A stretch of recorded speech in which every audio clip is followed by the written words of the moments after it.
নমস্কার, শক্তিদের পেজে আপনাদের সবাইকে স্বাগত। আজকে অনুরণনের থার্ড এপিসোড। আজকের বিষয়, হাই মনিকা, দেখতে পাচ্ছি সবাই জয়েন করুন ধীরে ধীরে। আমাকে দেখতে পেলে পরিষ্কারভাবে একটু লিখুন, দেখতে পাচ্ছেন কিনা, শুনতে পাচ্ছেন কিনা। আচ্ছা, আজকে এপিসোড নাম্বার 3। আজকের বিষয় হলো ডিপ্রেশন। তো সেগুলো নিয়ে তো আমরা আলোচনা করব, এবং অ্যাস্ট্রোলজি কিভাবে ডিপ্রেশন থেকে সাহায্য করতে পারে বের করে আনতে, এবং অ্যাস্ট্রোলজি কি সত্যিই পারে ডিপ্রেশন থেকে বের করে আনতে, নাকি একটা টাইমের অবধি আমাদের ওষুধ খেতেই হবে, বা যারা ওষুধ খাচ্ছেন নিয়মিত, যারা ক্লিনিক্যাল পরামর্শের মধ্যে রয়েছেন, তারা কি সবাই সত্যিই ভালো আছেন, নাকি তার পরেও একটা কিছু থেকে যাচ্ছে যেটা কিছুতেই মানসিক শান্তি দিতে পারছে না। যদিও মানসিক শান্তি বিষয়টাই একটা দুর্লভ বিষয়, কারণ শান্তি বিষয়টা তো শুধুমাত্র নিজের উপর ডিপেন্ড করে না, আশেপাশের পরিবেশ, আমরা যাদের সাথে মিশছি, আমাদের পারিপার্শ্বিকতা, সবকিছু মিলেই কিন্তু এই ডিপ্রেশন। হুম। তো ডিপ্রেশনকে, হ্যাঁ দেখতে পাচ্ছি পল্লবী, এবার মনে পড়েছে না। গুড ইভিনিং মুক্তা বারিক। আচ্ছা, সবাই জয়েন করুক ধীরে ধীরে। আমি একটু নাম্বারটা পিন পোস্ট করি, খুব বেশি সময় নেব না, শুরু করব। আপনারা খুব বেশি কমেন্টস করুন, আপনাদের রিকোয়েস্ট করছি লাইভটা একটু শেয়ার করুন, কারণ এটা অ্যাস্ট্রোলজির একটা অন্য দিক যেটা সবাইকে জানানো খুব দরকার। এবং অ্যাস্ট্রোলজি একটা জায়গা খুলে দিতে পারে আমাদের প্রত্যেকটা মানুষের লাইফে। সেই জায়গাটাকে আমরা কখনো অ্যাস্ট্রোলজি দিয়ে দেখিনি, বা অ্যাস্ট্রোলজি আমাদের কখনো দেখানো হয়নি এইভাবে। মানে অ্যাস্ট্রোলজি মানে শুধুমাত্র কতগুলো যোগ, কতগুলো দোষ, কতগুলো অবস্টাকল লাইফে, যেই জিনিসটা কে জাস্ট কাটাতে হবে, নানান রকম প্রক্রিয়া করে, নানান রকম উপাচার করে কাটাতে হবে, এবং এইটা নিয়ে আপনি জন্মেছেন মানে আপনার জীবন শেষ হয়ে গেল। এই যে জিনিসগুলো, এগুলো দিনের পর দিন আমাদের মাথার মধ্যে চেপে বসতে থাকে একটা পুরনো সংস্কারের মতন বা কুসংস্কারের মতন। কিন্তু প্রকৃত অ্যাস্ট্রোলজি কিন্তু কোনোদিনই মানুষকে পেছন দিকে টানে না, মানুষকে ডিপ্রেসড করে না, মানুষকে পজিটিভ রাস্তা দেখায়। এবং অ্যাস্ট্রোলজির অনেক দিক আছে। সঞ্চিতা দেখতে পাচ্ছি, চুমকি দত্ত, অর্চনা আন্টি দেখতে পাচ্ছি, সবাই একটু জয়েন করুন ধীরে ধীরে। আর খুব ফাস্ট শেয়ার করুন, আপনাদের শেয়ার কিন্তু খুব ইম্পর্টেন্ট, বিকজ এই লাইভটা, এই সেগমেন্টটা চালু করাই হচ্ছে আপনাদের জন্য। কারণ প্রচুর মানুষ আসেন চেম্বারে, প্রচুর মানুষ অনলাইন, যাদের সাথে কনসালটেশন হয়েছে এত বছর ধরে। এবং আজকালকার দিনের প্রত্যেকটা মানুষের জীবনে এই একটা কমন সমস্যা, এটা সবারই সমস্যা, এটা কিছু করার নেই, এটা লাইফস্টাইলের প্রবলেম, এটাই জেনারেশনের সমস্যা। হ্যাঁ হয়েছে, ব্লাড টেস্ট হয়েছে। আমি কিন্তু আজকে অ্যাস্ট্রোলজি নিয়ে যারা ডেট অফ বার্থ দেবেন বা যারা বুকিং নিয়ে কোনো কথা বলবেন, তারা সোজা এনকোয়ারিতে কথা বলুন, আমাকে কোনো রকম এখানে কিছু জানাবেন না, বিকজ আজকে শুধুমাত্র আমরা ডিপ্রেশন নিয়ে কথা বলবো। আপনারা একটু ফাস্ট ট্যাগ করুন সবাই সবাইকে, এবং শেয়ার করুন। সম্পাদি হ্যালো, আমি একটু ওয়েট করছি সকলকার জন্য, কারণ সবার কাছে নোটিফিকেশন যেতে সময় লাগে। স্নেহাশিস চক্রবর্তী দেখতে পাচ্ছি। আপনারা যারা, পিঙ্কি, থ্যাংক ইউ। অন্যরকম যাতে ফিল হয়, এই ফিল গুড অ্যাটমসফিয়ারের জন্যই কিন্তু এই লাইভ। বিকজ দেখুন, আমি কতগুলো ভিডিও করে ছোট ছোট পোস্ট করে দিতে পারি, হয়তো আরো রকম ভিডিও পরে আমি ইউটিউবে দেব, কিন্তু সবার আগে দরকার কমিউনিকেশন। কারণ আপনারা একটা কথা বলবেন, আমি একটা কথা বলবো এবং উত্তর দেব, এবং সেটা দিয়ে আপনারা আপনাদের এক্সপ্রেশন কে শেয়ার করতে পারেন। নানান রকম প্রবলেম যখন দেখবেন, আপনাদের এখানে যারা অডিয়েন্স আছে সবাইকারই কিছু না কিছু প্রবলেম আছে। ভাস্বর, ভালো আছি বাবু, তুমি ভালো আছো? সবাইকার প্রবলেম যখন আমরা দেখি না, তখন মনে হয় যে আরে আমার তো প্রবলেম খুব সামান্য প্রবলেম। আমরা নানান রকম কারণে খুব তাড়াতাড়ি ডিপ্রেসড হয়ে যাই। তো ফার্স্ট হচ্ছে হোয়াট ইজ ডিপ্রেশন, এইটা সবার আগে জানা দরকার। এটা আপনারা গুগল করলে পাবেন, ইউটিউবে নানান রকম ভিডিও। কিন্তু আমি যদি বলি ডিপ্রেশন কাকে বলে, তাহলে একটা কথায় কিন্তু কোনোদিনই উত্তর দেওয়া যায় না যে ডিপ্রেশন মানে কি। ডিপ্রেশন মানে হচ্ছে হতাশা, বাংলায় যাকে হতাশা বলে। অর্থাৎ হত যেখানে আশা হয়, তাই হচ্ছে হতাশা, তাই তো? অর্থাৎ প্রত্যেকটা মানুষ আমরা কিন্তু কিছু না কিছু আশা নিয়ে জীবনে বাঁচি, এবং সেই আশা বা যে এক্সপেকটেশন, আমি এইটার উত্তর লাইভে দেবো। এটা নিয়ে আজকে অর্চনা আন্টি এখানে কোনো কথা বলবো না। হ্যাঁ, বীতিকা ভালো আছে। থ্যাংক ইউ, সবাই শেয়ার করুন একটু লাইভটা, যত শেয়ার করবেন তত লাইভটা রিচ বাড়বে। খুব ফাস্ট শেয়ার করুন, আপনারা যারা স্টার্ট দিচ্ছেন তাদের থ্যাংক ইউ। পেজটাকে আপনারা বড় হতে যেভাবে সাহায্য করছেন, এবং আমার খুব ভালো লাগছে যে জাস্ট একটা ভিডিও পোস্ট করার পরও চলে ভাবি প্ল্যানিং নিয়ে খুব চিন্তায় ছিলাম, বাট এখন একটা ডিসিশন, সব ঠিক হয়ে যাবে সৌমি, কোনো কিছু চিন্তা করবেন। আরেকটা জিনিস বলি, যে কোনো কিছু পুরোপুরি জীবনে ঠিক হয় না। পুরোপুরি জীবনে যদি ঠিক করতে যাও তাহলে তোমার জীবন ব্যর্থ হয়ে যাবে। লাইফে যদি সমস্যা না থাকে তাহলে লাইফ কিন্তু চলবে না, এবং মানুষ কিন্তু এঙ্গেজ থাকতে পারবে না। তোমাকে যদি এক সপ্তাহ শুধু বলা হয় তুমি রিল্যাক্সড করো, তুমি 10 দিন ঘুরতে যাও, 10 দিন পরে তুমি যতক্ষণ না অফিসে এসে জয়েন করছো, যতক্ষণ না আবার তুমি তোমার লাইফের প্রবলেম গুলোকে নিয়ে হ্যান্ডেল করছো, তোমার কিন্তু ব্রেন, তোমার অ্যাড্রিনালিন, তোমার পিটুইটারি, তোমার ডোপামিন ব্যালেন্স হবে না। তো তুমি নিজেই ডিপ্রেসড হয়ে যাবে। তখন ডিপ্রেশন কে এড়ানো যায় না, ডিপ্রেশনকে ফেস করতে হয়। এবং ডিপ্রেশন সেখানে থাকে না যেখানে অ্যাকশন থাকে। মন খারাপ আলাদা জিনিস, স্যাডনেস আলাদা জিনিস, ডিপ্রেশন আলাদা জিনিস। এবং ডিপ্রেশন কিন্তু মানুষকে একটা একটা সংস্কারের মতন, একটা কুসংস্কারের মতন চেপে বসে, যেখান থেকে মানুষ ইচ্ছা করলেও পালাতে পারে না। এবং তার আশেপাশের পরিবেশ, তার পারিপার্শ্বিক লোকজন তাকে বিশ্বাস করিয়ে দেয়, জোর করে তাকে ম্যানিপুলেট করায় যে তুমি কিন্তু ডিপ্রেসড ভাই, তোমার দ্বারা জীবনে কিছুই হবে না। এই যে জীবনে কিছুই হবে না, যে আপনাকে জাজ করছে যে জীবনে কিছুই হবে না, কার কথা শুনবেন? যে নিজেই ডিপ্রেসড, যে নিজেই ভালো না, যে নিজেই জীবনে কিছু করতে পারেনি, তার কথা শুনে আপনি ডিপ্রেসড হয়ে গেলেন? কি বোকা বোকা কনসেপ্ট। তো ডিপ্রেশন কখনো বুদ্ধিমান ব্যক্তিদের হয় না। ইন্টেলিজেন্ট আপনি হতে পারেন, আপনার আইকিউ লেভেল অনেক বেশি হতে পারে, কিন্তু আইকিউ লেভেল আলাদা, দূরদর্শিতা আলাদা। Good evening Arpita, good evening, সবাইকে দেখতে পাচ্ছি, সবাই একটু শেয়ার করুন। আগের অনুরণন ডিলিট হয়ে গেছে, তুমি ইউটিউবে পাবে, এটাও আমি ইউটিউবে দিয়ে দেবো, ইউটিউবে দিলে আর ডিলিট হবে না। এখন তো 1 মাসের মধ্যে ভিডিও ডিলিট হয়ে যায়, মানে ফেসবুক থেকে ডিলিট করে দেয়। ভালো আছি, আমরা শুরু করি। ফার্স্ট হচ্ছে একটু সাইকোলজির দিক থেকে বলি। হ্যাঁ, যারা সাইকোলজি স্টুডেন্ট তারা তো জানেনই, আমার থেকে অনেক বেশি জানেন আপনারা, বাট এগুলো আমি পড়াশোনা করে জেনেছি কোনো রকম। তো আপনারা যারা শুনবেন তারা ভালো বুঝতে পারবেন। তো মনোবিদরা মনে করেন, নানান রকম ল আছে হ্যাঁ ডিপ্রেশনে, তো মনোবিদরা মানে সাইকোলজিস্টরা মনে করেন যে ইমোশন মানে মানুষ বেসিক্যালি 3টে ইমোশন নিয়ে জন্মায়।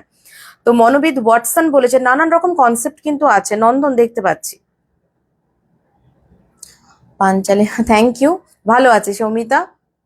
আমি শুরু করি, আর কারোর কমেন্টস পড়বো না। আপনাদের যাদের কিছু লিখবেন অবভিয়াসলি লিখবেন, because I am all for you. আপনারা লাস্টে কিন্তু, হ্যাঁ, সমস্ত সেশনগুলো ইউটিউবে পাওয়া যাবে, কোনো সেশন ডিলিট হবে না।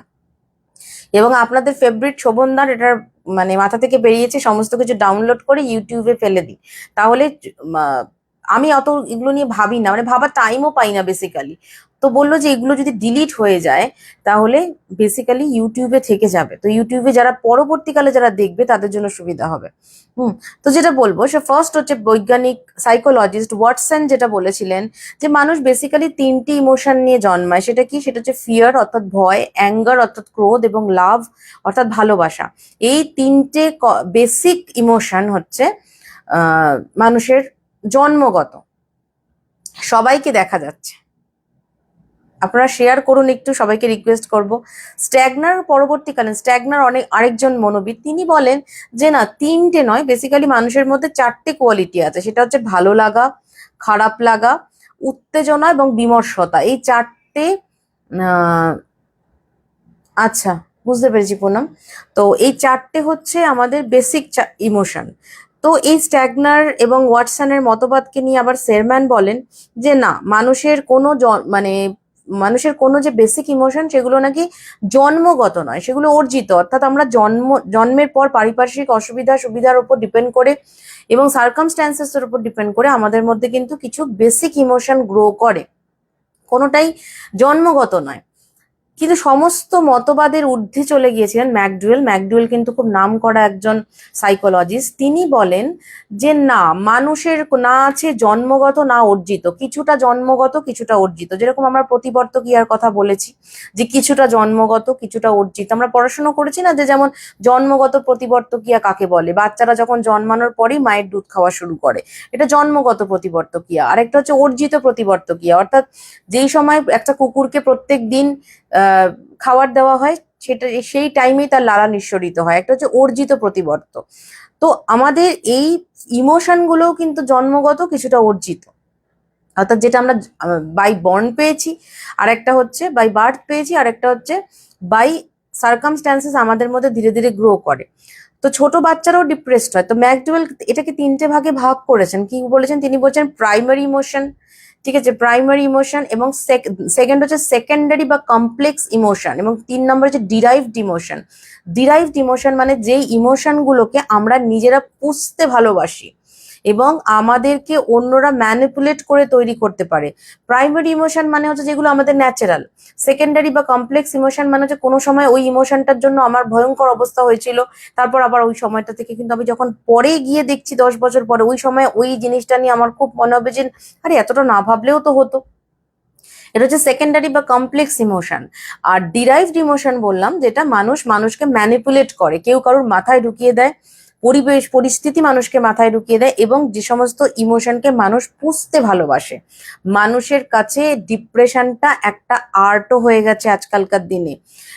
প্রথম কথা, যে কোনো জিনিসকে যদি আমরা বারবার বারবার করে দেখতে থাকি তাহলে কিন্তু খুব ডেঞ্জারাস ফল দিতে থাকে যে কোনো কিছু।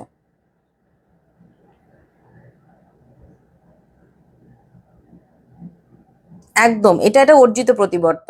তো ফার্স্ট যেটা আমরা আলোচনা করবো, আমরা অনেক রকম ভাবে অনেকগুলো সেগমেন্টে আমি জিনিসগুলোকে ভাগ করেছি, আশা করি আপনাদের খুব ভালো লাগবে। এবং আমি একটা জিনিস মনে করি যে মানসিক আহ দিকের, এটা আপনারা আমার সাথে নিশ্চয়ই শেয়ার মানে মানে আমাকে হয়তো আমার সাথে আপনারা সহমত পোষণ করবেন যে মানসিক দিকের কিন্তু কোনো কোনো লজিক হয় না। আপনি কেউ বলতে পারবেন না যে এটার জন্য আমি ভালো আছি বা এটার জন্য আমি খারাপ আছি।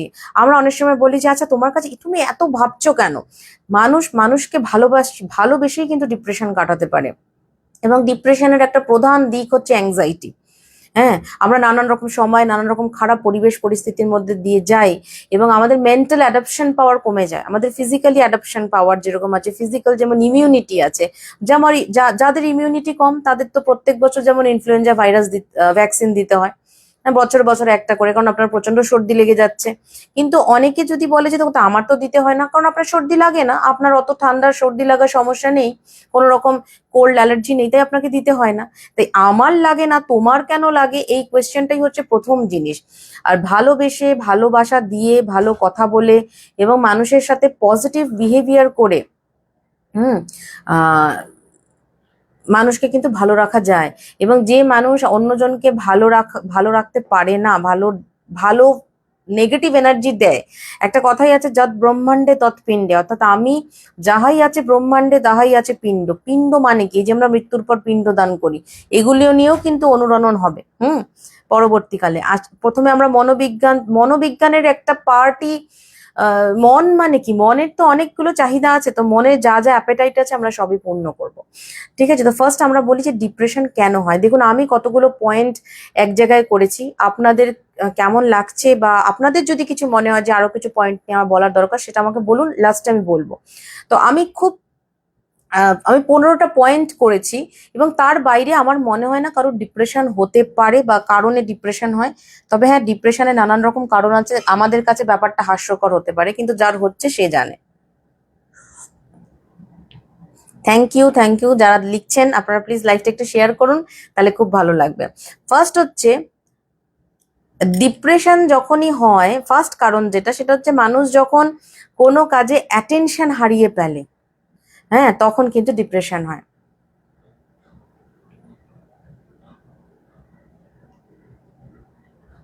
হ্যাঁ, অনন্যা ঘোষ, আপনি ঠিকই বলেছেন, এগুলো বিষয়, এটাও একটা রোগ। এই যে এটাই জন্যই তো কথা হচ্ছে যে ডিপ্রেশনটা একটা রোগ। যেমন অনেকের মনে হয় যে খেলেই আমার পটি পাচ্ছে, এরকম প্রচুর মানুষ আছে, কিন্তু পেট কামড়াচ্ছে। অনেকে বলেন যে আমার না কিছুতেই ঘুম আসে না, অ্যাকচুয়ালি সবই কিন্তু মেন্টাল প্রবলেম। আমরা এটা নিয়ে হাসি, দুঃখ মানুষ পুষছে, ও যে দুঃখ পোষে এটাই তো ওর রোগ। তো ডিপ্রেশনের প্রথম কারণ, আমি 15টা পয়েন্ট রেডি করেছি। ফার্স্ট হচ্ছে যে কোনো কাজে যখন আমরা অ্যাটেনশন হারিয়ে ফেলি, ঠিক আছে, তখন কি করে আমাদের মধ্যে ডিপ্রেশন আসে। সাপোজ এটা সব থেকে বেশি হয় কিন্তু অ্যাডোলেন্স পিরিয়ডে। প্রচুর বাচ্চাদের আপনারা সাইকিয়াট্রিস্টের কাছে নিয়ে যান, নানান রকম ওষুধ তাদের নানা রকম ক্লিনিক্যাল মেথডের মধ্যে দিয়ে যারা যাচ্ছে, নানা রকম ওষুধ খাচ্ছে, হুম, অনেক কিছু করছে, কিন্তু তাও কিছু ভালো থাকছে না। আর এই যে একটা কথা বলুন, এই যে মনের কি কোনো ওষুধ হয়? মন তো মন একটা মন আরেকটা মনকে ভালো রাখতে পারে, একটা মন আরেকটা মনকে খারাপ করে দিতে পারে। ওষুধ খেয়ে মনকে ভালো রাখা যায় না। হ্যাঁ, এটা আপনি বলতে পারেন অ্যাংজাইটি যে হলে, যে অ্যাংজাইটি ডিসঅর্ডার যেগুলো হয়, যেগুলো ঘুম আসছে না, প্রচন্ড টেনশন হচ্ছে, প্যানিকড হচ্ছে, নিঃশ্বাস আটকে যাচ্ছে, এই সব জিনিসগুলোকে কিন্তু ওষুধ খেয়ে কন্ট্রোল করা যায়। কি করা যায়? নার্ভকে কন্ট্রোল করা যায়, কিন্তু মনকে কন্ট্রোল করা যায় না। মন কিন্তু একই কারণে অ্যাংজাইটিতে ভুগবে সেকেন্ড দিন, তৃতীয় দিন ও চতুর্থ দিন, পঞ্চম দিন। কারণ সাপোজ এটা অ্যাডোলেন্সে কেন এত বেশি হয়, দেখুন একটা বাচ্চা যার বয়স, এখনকার দিনে অ্যাডোলেন্সকে আমাদের যদি 10-12 বছর বয়স থেকে ধরি, হ্যাঁ, তাহলে কিন্তু ওরকম ভাবে হয় না। ডিপ্রেশন প্রচুর ছোট ছোট বাচ্চাদেরই হয়। ফার্স্ট হচ্ছে যে অ্যাডোলেন্সে কেন এত বেশি দেখা যায়, দেখুন এখনকার দিনের মানুষের না, এটা ভুল বলছেন, অতিরিক্ত চাহিদা থেকে যে সবসময় ডিপ্রেশন, এটা একটা কারণ, অতিরিক্ত চাহিদা। কিন্তু একটা কারণে আপনি ডিপ্রেশনকে জীবনেও বাঁধতে পারবেন না। ফার্স্ট যেটা অ্যাডোলেন্সের পিরিয়ডে হয়, যে সাপোজ বাবা মা খুব জোর করছে আমাকে,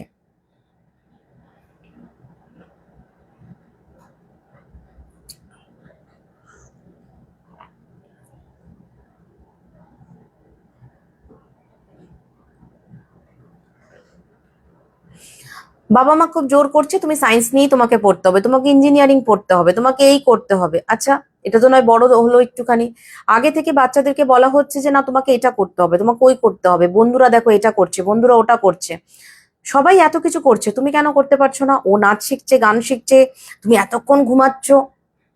বাচ্চাদেরকে প্রচুর বাবা মারা তুমি তুমি করে কথা বলে। হ্যাঁ, এটা হচ্ছে প্রথম আমার একটা অবজেকশন আছে। আপনারা দেখুন, এটা আমার লাইফ, এটা আমি আমার মতন করে সেট করি। আপনারা নানান রকম মানুষ নানান রকম থটস ফলো করতে পারেন, কিন্তু দেখবেন আগেকার দিনের বাবা মারা, ঠাকুমা ঠাকুরদারা কি সুন্দর তুই তুই করে কথা বলতো। বাচ্চাদের সাথে যে কথা বলার প্যাটার্ন আর বড়দের সাথে হাজবেন্ড ওয়াইফের কথা বলার প্যাটার্ন কিন্তু এক নয়। হাজবেন্ড ওয়াইফের মধ্যে তুই ডাকটা যেরকম শুনতে অদ্ভুত লাগলেও আজকাল অনেকেই ডাকছেন, সেটা আলাদা ম্যাটার, কিন্তু বাচ্চার সাথে গল্প করা সেই জিনিসটাই হারিয়ে গেছে। এইটা এটা কিছুটা কিন্তু বাবা মায়ের এখনকার দিনে লাইফস্টাইলের উপর ডিপেন্ড করে। যেরকম ধরুন এখন আমাদের মারা কজন, আমাদের সময় কটা মা ওয়ার্কিং ছিল? ছিল 50% হয়তো ছিল, 50% মারা ওয়ার্কিং ছিলেন না। কিন্তু এখনকার দিনের মারা কিন্তু সবাই ম্যাক্সিমামই ওয়ার্কিং। যারা ওয়ার্কিং নন, ওয়ার্কিং তো সবাই অবভিয়াসলি, সবাইকে কাজ করতে হয়, হুম, তো যারা বাইরে যান, যাদের নিজস্ব একটা ওয়ার্কিং ফিল্ড রয়েছে, মানে তাদের একটা প্রফেশনাল ফিল্ড রয়েছে, তারা সেই ডিপ্রেশনটাও বাড়িতে নিয়ে আসেন। সেই সমস্ত মায়েরা, বাবারাও তো আছেনই। তো এই সমস্ত ডিপ্রেশনটা নিয়ে যখন তারা বাড়িতে ফিরছেন, আবার অফিসের চাপ প্লাস সংসারে মেয়েদের অত্যন্ত বেশি চাপ থাকে, এবার সেই ডিপ্রেশনটা তারা বাচ্চাদের ওপর চাপিয়ে দেয়, বাচ্চাকে তারা পারফেক্ট করতে চায়। আগেকার দিনে সমাজে কিন্তু 4-3টে করে ভাই বোন থাকতো, বাচ্চারা নিজেদের মধ্যে কথা বলতো, গল্প করতো, ভাই বোনরা মিলে হি হি হা হু। আপনি দেখবেন যাদের ভাই বোন আছে তারা যতটা বেশি শেয়ার করতে পারে। এবার এটা নিয়ে আবার অনেকে বলেন ভাই বোন থাকলে পরবর্তীকালে আহ নানা রকম সমস্যা হয়, তার থেকে একটা ছেলে মেয়েই ভালো। ওটা তো সবকিছুরই খারাপ দিক আছে, ভালো দিক আছে। হ্যাঁ, তো বাচ্চার সাথে প্রথম কথা গল্প করা, বাচ্চাকে ভালোবাসা, বাচ্চার সাথে টাইম স্পেন্ড করা, এবং বাচ্চাকে ক্লিয়ারলি বলে দেওয়া এটা ঠিক না, এটা ভুল, এটা ঠিক। মানে এরকম না যে বাচ্চাকে প্রশ্রয় দেওয়া। তো বাচ্চাদের সাথে ডিপ্রেশন বাচ্চাদের তখনই হয় যখন যেটা বাচ্চারা বোঝে না। বাচ্চারা তো বাচ্চা, ও কি করে বুঝবে? ওকে যদি আমি চাপিয়ে দিই যে ও এটা করছে তুমি এটা করছো না কেন, আমার ডিপ্রেসিভ দিকগুলো প্লাস বাবা মায়ের মধ্যে এত ফ্যামিলি প্রবলেম, দুজনের মধ্যে কোনো ভালোবাসা নেই, কথা নেই, নানান রকম ডিস্টারবেন্স, নানান রকম ফ্যামিলি প্রবলেম, সেটা দেখছে বাচ্চারা, বাচ্চারা ডিপ্রেসড হয়ে যায়। এবং সব থেকে ডেঞ্জারাস ফল যেটা আমাদের জেনারেশনের অনেক ছেলেমেয়েরা বলেন, বা আরেকটু যারা ছোট ছোট হুম তারা কি বলেন, তারা বলে এসে, যেমন অনেক মেয়েদের বয়স এখন 30 বছর, 28 বছর, 25 বছর, তারা বলে যে বিয়ে করতে ইচ্ছে করে না দিদি, বিয়ে করতে খুব ভয় লাগে, আবার সেই একই প্রবলেম, ছোটবেলার প্রবলেম দেখেছি, আবার সেই বাচ্চা, আবার সেই। ছেলেমেয়েরা ভীতু হয়ে গেছে, তারা ভাবে লাইফ মানে প্রবলেম। অবভিয়াসলি লাইফ মানে প্রবলেম। আপনি ভাবুন, একটা মেয়ে যদি বিয়ে না করে, বা একটা ছেলে যদি বিয়ে না করে, বিয়ে করলো না, আমি মানলাম বিয়ে করলো না, তারা নিজের মতন নিজের লাইফ লিড করলো, কিন্তু তাদের কি তাই বলে কি কোনো প্রবলেম আসবে না? প্রবলেম কিন্তু আসবে। তাহলে তখন যখন আপনার, ইয়েস, আমার ভাই রয়েছে, তো ইনফ্যাক্ট আমার ভাই, আমার মা বাবা চাইতেন না যে, ভাবতেন একটাই মেয়ে থাকুক, কিন্তু আমি কিন্তু খুব জোর করে মাকে বলতাম যে না, ভাই খুব দরকার, এবং রীতিমতো বায়না করে, মানে এই জন্য আমার মা বলে যে আমার ভাইকে যে, দিদি ভাই না থাকলে কিন্তু তুই পৃথিবীতে আসতিস না। কারণ আমার খুব জোর ছিল এই সময়। তো সবকিছু নিয়ে বাচ্চাদেরকে দরকার, বাচ্চাদের একটা হেলদি অ্যাটমসফিয়ার দেখা। বাচ্চাদের আপনারও মন খারাপ হয়, স্বাভাবিক, আপনারও মাঝে মাঝে ভালো লাগে না। এটা খুব খারাপ কথা যে ওয়ার্কিং প্যারেন্টসরা বাচ্চাদের ডিপ্রেসড করে দেয় সবসময় না। প্রচুর নন ওয়ার্কিং বাচ্চার মা রয়েছে যারা সারা দিন বাড়িতে বসে বাচ্চাকে তুলনা দেয়। আমার কাছে একজন এসেছিলেন, এখন প্রচুর আসেন, একজনের কথাটা আমার মানে মাথায় রয়ে গেছে, সেটা হচ্ছে আমার বাচ্চার এমন হয়েছে ম্যাডাম যে আমাকে দেখলেই ওর হাত পা কাঁপে, একসময় ওকে আমি এত মেরেছি।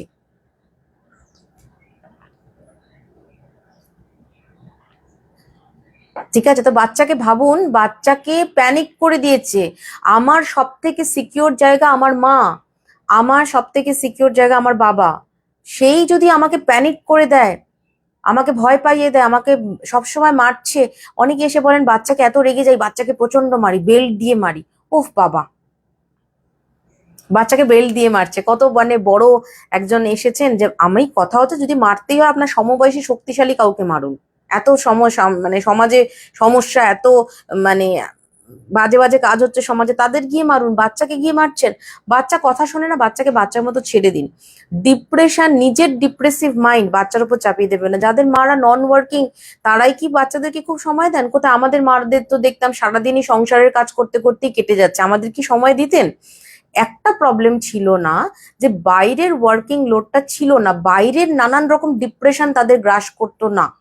তো এটা একটা জেনারেশনের প্রবলেম, এখানে কিছু করার নেই, মাদেরও কাজ করতে হবে। কারণ কি, আজকালকার দিনে স্কুলের ফিস, বাচ্চাদের সমস্ত কিছুই তো প্রচুর মানে আর্থিক একটা ডিমান্ড রাখে না। তো কি করবে তখন? মানুষ তো কিছু করার থাকে না। তখন মানুষকে কি করতে হয়? টাকা তো রোজগার করতেই হবে, বেরোতেই হবে। নাহলে একসময় আপনার মেয়েই আপনাকে বলবে, আপনার ছেলে আমাকে বলবে, তুমি আমাকে অমুক এডুকেশন দিতে পারোনি। এখানে বাচ্চাদেরকেও বুঝতে হবে, এবং বাচ্চাদের সাথে আমরা বড্ড বেশি ফর্মাল আলোচনা করি। এখনকার দিনে বাচ্চারা প্রচন্ড ফর্মাল হয়ে গেছে। কিরকম? কারণ মা বাবারা বুঝতে দেয় না যে কত স্কুলের ফিস, কত ঝামেলা, কত সংসারের কত কিছু ঝামেলা করতে হচ্ছে। বা তুমি পড়াশোনা করো, তোমাকে কিছু মাথা ঘামাতে হবে না। না, সেটা করবেন না। বাচ্চাকেও আপনার প্রবলেমের কথা বলুন, যে এত টাকা ইএমআই দিতে হচ্ছে। ভাবতে পারছিস কত টাকা মাস গেলে আমাকে ইএমআই দিতে হয়, কত টাকা স্কুলের ফিস দিতে হয়? আমরা কিন্তু তোর জন্য করছি না, আমরা সবাই মিলে করছি এখন, যাতে তোকে সিকিউর করার জন্য। তাহলে তুইও বোঝ যে তোরও একটু ঠিকঠাক ভাবে কিছু করা দরকার। বাচ্চাকে যদি বন্ধু বানাতে না পারেন, আমরা অনেকে বলে আজকালকার দিনের বাচ্চারা তো ভীষণ মা বাবার সাথে বন্ধুর মতন হয়ে গেছে। বাচ্চাদের সাথে আমরা কোনোদিনই বন্ধুর মতো হতে পারি না, কারণ ওর একটা 10 বছর বয়সী একটা মেয়ে তার 10 বছর বয়সী বন্ধুর সাথে যেরকম কথা বলবে, সেটা আমি কোনোদিন বলতে পারবো না, এটা হয়ও না। আবার আমি আমার বয়সী একটা ছেলে বা মেয়ের সাথে যে কথা বলবো, সেটা ওদের সাথে কখনো বলতে পারবো তা না। কিন্তু বাচ্চাকে প্রথমত যেটা ফার্স্ট কথা, সেটা হচ্ছে যে কোনো কিছুতে অ্যাটেনশন দেওয়া। মানে ও যে পড়াশোনাটা করছে সেটা যেন ও ভালোবেসে করে। অনেক সময় টিউটাররা, স্কুল টিচাররা খুব ভুলভাল অবজেকশন করে বাচ্চাদের নামে, এবং সেই ডিপ্রেশনটা আপনি সব গার্জেনের সামনে শুনে আসলেন, আপনার মেয়েই করেছে, ছেলেই করেছে, আপনি এসে ছেলে মেয়েকে দুম দাম দিলেন। হ্যাঁ, এবং দেখো গিয়ে অমুকে কি করেছে, অমুকে কি করেছে, তোমার জন্য আমাকে কত কথা শুনতে হলো। আপনি কি জানেন আদৌ সে টিচার সত্যি কথা বলছে নাকি, টিউটার সত্যি কথা বলছে নাকি আপনার নামে, বাচ্চার নামে? তো অন্যের কথা শুনে বাচ্চাকে বকবেন না, এটা হচ্ছে আমার প্রথম কথা। বলুন যে এটা বললো, এটা যেন না হয়, তুই কিন্তু সেটা দেখিস ঠিক মতো। তো আমাদের উচিত বাচ্চারা যেই বিষয়টা, বাচ্চা যদি গান শিখতে না চায় তাকে জোর করে গান শেখাবেন না, নাচ শিখতে না চায় ক্যারাটে শিখে, নাচ শিখে, মানে একটা ক্যারাটেও শিখবো, নাচও শিখবো, গানও শিখবো, সবই যদি শিখবো, তাহলে আমি ঘুমোবো কখন? তাহলে আমি বসে থাকবো কখন? তাহলে আমি তো সারা জীবন আমাকে দৌড়াতে হবে। তাহলে আমি এখন ছোটবেলা থেকে দৌড়াবো? ছোটবেলা থেকে বাচ্চাকে আপনারা ভীতু বানিয়ে দিচ্ছেন। তা ডিপ্রেশন আসা স্বাভাবিক। আর ডিপ্রেশন তখন আপনাদেরও হবে, কারণ কি অমুকের বাচ্চা এই করে ফেলেছে, আপনার বাচ্চা তো এটা করতে পারলো না, আপনি ডিপ্রেসড। কি হবে অমুকের বাচ্চা কি করেছে, অমুকের হাজবেন্ড কি করেছে, অমুকের ওয়াইফ কি করেছে জেনে? ফার্স্ট যেটা বললাম সেটা হচ্ছে অ্যাটেনশন। কোনো কাজে অ্যাটেনশন হারানো উচিত না। আপনার যেই কাজটা করতে ভালো লাগে সেই কাজটাই করুন। ইনফ্যাক্ট পড়াশোনা প্রথম থেকে খুব মন দিয়ে করলে অ্যাটেনশন হারাবে কেন? আমরা কি করি, পড়াশোনা জমাতে থাকি স্টুডেন্টরা। যখন অ্যাডোলেন্স পিরিয়ড হয় বা পড়াশোনার টাইমে ভীষণ পড়াশোনা জমাচ্ছে, ভীষণ পড়াশোনা জমাচ্ছে, লাস্টে পড়বো। কোনো দিন আপনি ওই লাস্টে পড়ে কিছু করতে পারবেন না। বেটার হয় রোজ রুটিন করুন, সুন্দরভাবে রুটিন করে পড়াশোনা করুন। যে কাজটাই করেন, সে পড়াশোনা হোক, বিজনেস হোক, যাই হোক। নেক্সট যেটা, সেটা হচ্ছে কাছের মানুষের অ্যাটেনশন পাওয়া। অনেক সময় কি হয় যে এটা ছোট বাচ্চাদের মধ্যে খুব দেখা যায়। একটা বাচ্চা ছোটবেলা থেকে একজন আয়ার কাছে বা একজন মেয়ের কাছে, সে অনেক বছর ধরে মানুষ, হট করে সেই মেয়েটা চেঞ্জ হয়ে গেল। এটা কিন্তু ভীষণ ওকে মেন্টালি ডিস্টার্ব করে দিল, কারণ ও এত বছর ধরে ওর কাছে একটা থেকে অভ্যাস হয়ে গেছে। অনেক সময় কি হয়, দাদু বা ঠাকুমার কাছে মানুষ, এখনকার দিনে ম্যাক্সিমাম ছেলে মেয়েই তাই, যে দাদু ঠাকুমা বা দাদু দিদার কাছে বেশি তারা টাইম স্পেন্ড করে, ওর মা বাবা সময় পান না। হঠাৎ করে দেখা গেল যে দাদু বা দিদা বা দাদু কেউ একজন মারা গেলেন, তখন এটা ভীষণ পরিমাণে ডিপ্রেশন হয়। এটা তো ছোট বাচ্চাদের ডিপ্রেশন। বাবা ট্রান্সফার হয়ে গেছে, বা বাবার দূরে পোস্টিং, বা বাবা বিদেশে থাকেন, বাবা হয়তো অনেক কারি কারি টাকা পাঠাচ্ছেন, কিন্তু বাবাকে তো পাচ্ছে না।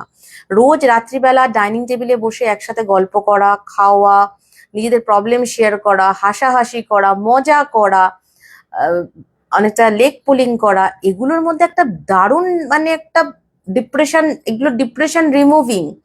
এগুলো যখন লাইফ থেকে চলে যায় তখন লাইফটা হয়ে যায় অফিসের মতন। বাড়িতে ঢুকলেই এটা করো সেটা করো, এই না সেই না। বাড়িটাকে যদি অফিস বানিয়ে দেন তাহলে তো আপনি ডিপ্রেশনে ভুগবেনই। তাই বাড়িটাকে প্রথম কথা হাসি খুশি করতে হবে। এই হাসি খুশি করার দায়িত্ব কার? শুধু আপনার, বাড়ির মেয়েদের না, বাড়ির সবার। বাড়ির সবার প্রবলেম।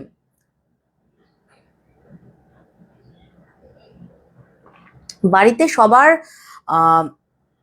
কে সুন্দরভাবে কথা বলতে হবে, সবার সাথে সুন্দর বিহেভ করতে হবে। হ্যাঁ, সবাইকে একেবারে সবসময় সুন্দর মুডে থাকে তা না। বাচ্চাকে বলুন, দেখো আজকে আমার মাথা গরম, আজকে আমার সাথে কথা বলো না। আমি যেমন বাড়িতে এসে সবাইকে বলি, আমি কিন্তু চেম্বার থেকে আসলে আমার বাড়ির মেয়েরা আসতে নাচতেই কথা, ওরা জানে আমার সাথে 15 মিনিট কথা বলবে না।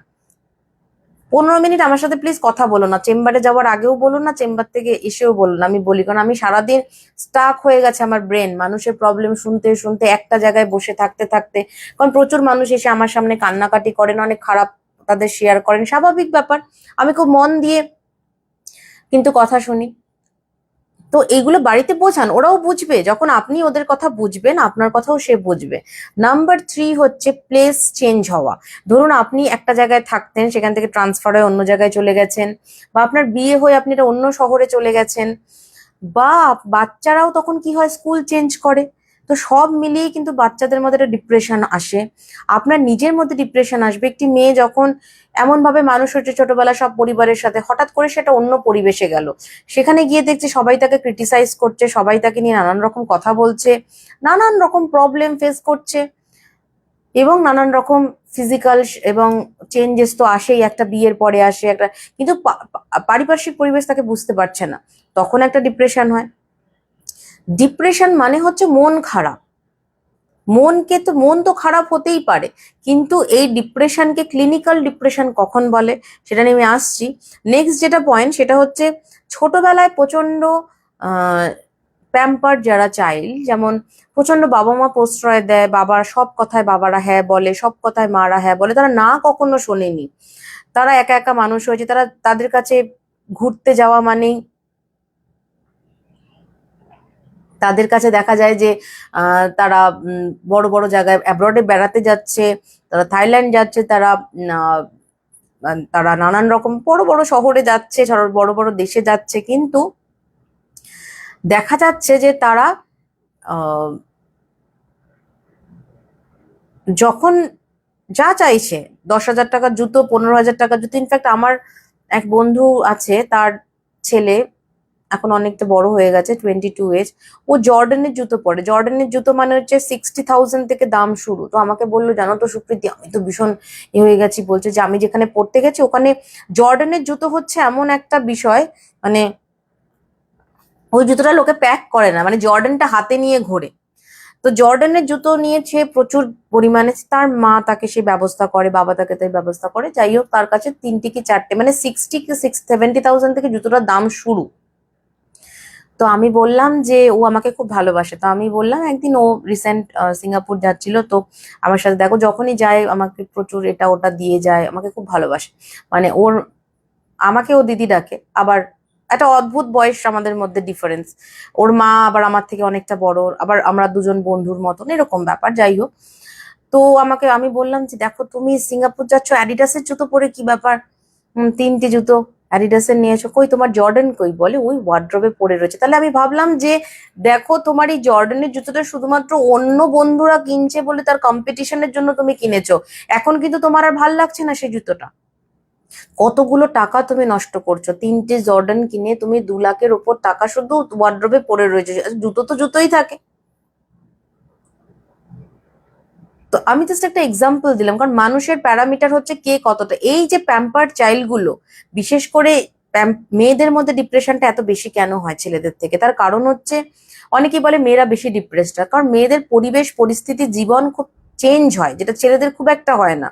একটা মেয়ে ছোটবেলা থেকে নিজের মতন করে মানুষ হলো, ভীষণ আদরে মানুষ হলো, তারপর সে নিজের মতো পড়াশোনা করলো, বাইরে পড়তে গেল, তারপর তার বিয়ে হলো, বিয়ের পরে তার তার সংসার তাকে একরকম জিনিস ডিমান্ড করে, তারপর বেবি হলো, বেবি হওয়ার পর তাকে একটা একটা পজ নিতে হয়, তাকে তার মাতৃত্বের ওই সময় ভূমিকা চালু হয়, আবার এতটা গ্যাপের পর আবার তাকে নতুন করে ওয়ার্কিং ফিল্ডে ফেরত যাওয়া এবং একসাথে দুটো ম্যানেজ করা, তখন হয়ে যায় সে প্রচন্ড পরিমাণে ডিপ্রেসড। কারণ এতদিন তো সবসময় তাকে তার মা বাবা প্যাম্পার্ড করেছে, এখন তার কথা যদি কেউ শোনার মতন পার্টনার না হয়, সে ভয়ঙ্কর ডিপ্রেসড হয়ে যায়। কারণ সে জানেই না, সে তো না শোনেনি কোনোদিন, সে কোনোদিন প্রবলেম শোনেনি, তাই কিছু কিছু প্রবলেমও বাচ্চাদের মধ্যে দেখাতে হয়।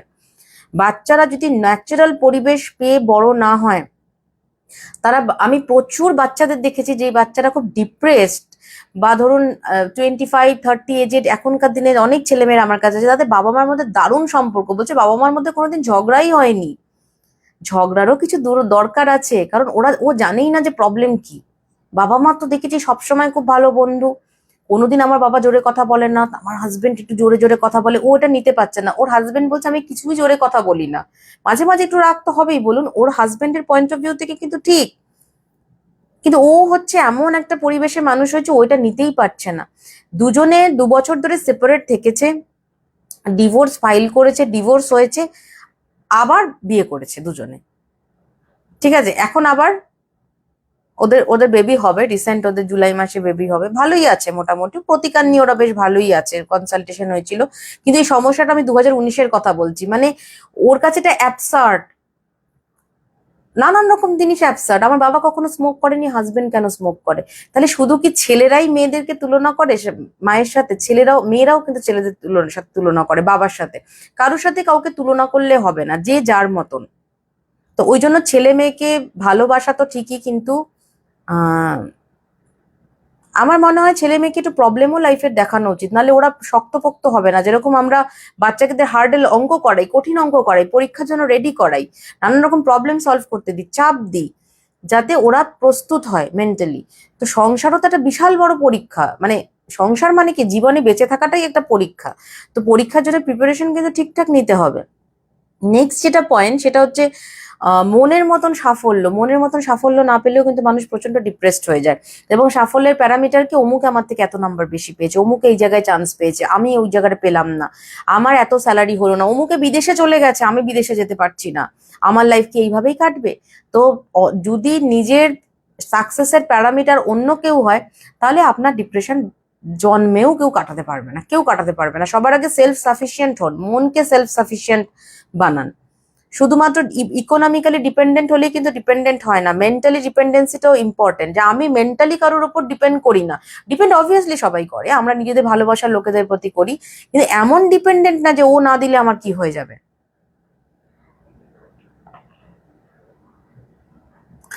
একদম, বেশি প্রবলেম দেখলেও মানুষের মধ্যে ডিপ্রেশন হয়, আবার বেশি আদর দেখলে, ভালোবাসা দেখলেও মানুষের মধ্যে প্রবলেম হয়। সবকিছুই ব্যালেন্স থাকতে হবে, এই জন্য তুলা রাশি ব্যালেন্স করে।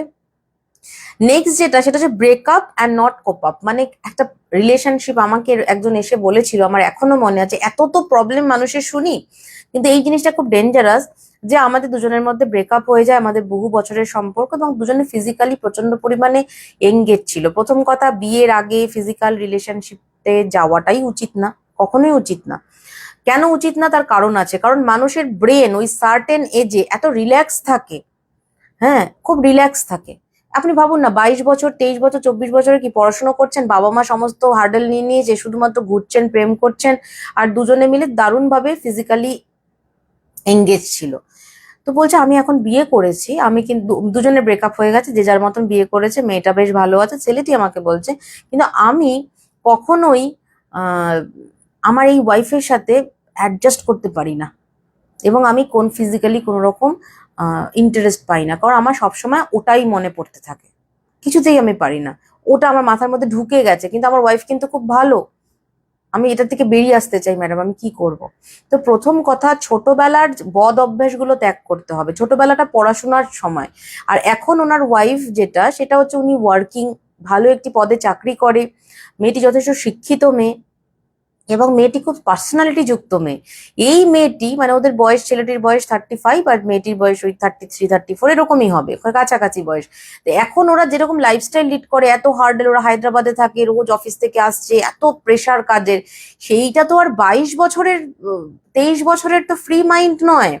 কাজে ও কিভাবে সেই জিনিসটা এনজয় করবে? তো মানুষের সুখে থাকাটা মাথার মধ্যে ঢুকে যায়, এবং মানুষের ব্রেন, মানুষের মন কমফোর্ট জোন থেকে বেরিয়ে আসতে ভয় পায়, এবং এই জন্য তার এখন এই ওয়াইফকে ভালো লাগছে না। এটা মেয়েদের ক্ষেত্রে প্রচুর হয়, এটা ম্যাক্সিমাম মেয়েদের ক্ষেত্রে বেশি হয়। তাই জন্য কোনো রকম এই জিনিসগুলো, যেগুলো সমাজ প্রথা বানিয়ে দেয়, তার কিছু লজিক আছে। ওই সময়টা পড়াশোনা করার বয়স, ওই সময়টা নিজের কেরিয়ারে দাঁড়ানোর বয়স, ওই সময়টা এইগুলো করার বয়স না। এগুলো করারও একটা সার্টেন, আপনি আগে কারোর সাথে কমিটেড হন, বিয়ে করুন। অনেকে বলবেন বিয়ে করলেই কি সব ভালো? এগুলো তো আবার বিতর্কিত বিষয় হয়ে গেল, কার কাছে কোনটা ভালো।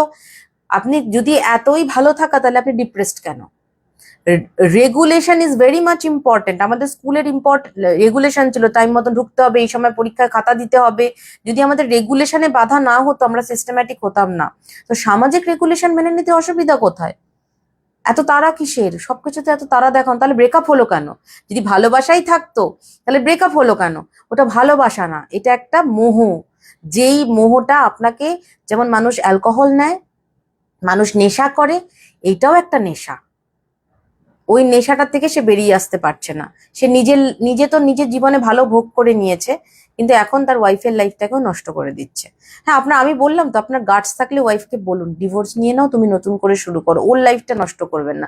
ও ওকে ছাড়তে চায় না, কারণ ওর কমফোর্ট জোন, ওয়াইফ খুব ভালো, কিন্তু ওয়াইফকে আবার কনজুগাল রিলেশনশিপের ক্ষেত্রে ওনার অসুবিধা, তাহলে মেয়েটার লাইফটা নষ্ট করছে বেসিক্যালি। হ্যাঁ, নিশ্চয়ই বলবে। নেক্সট হচ্ছে প্রচন্ড মেটেরিয়ালিস্টিক চিন্তা।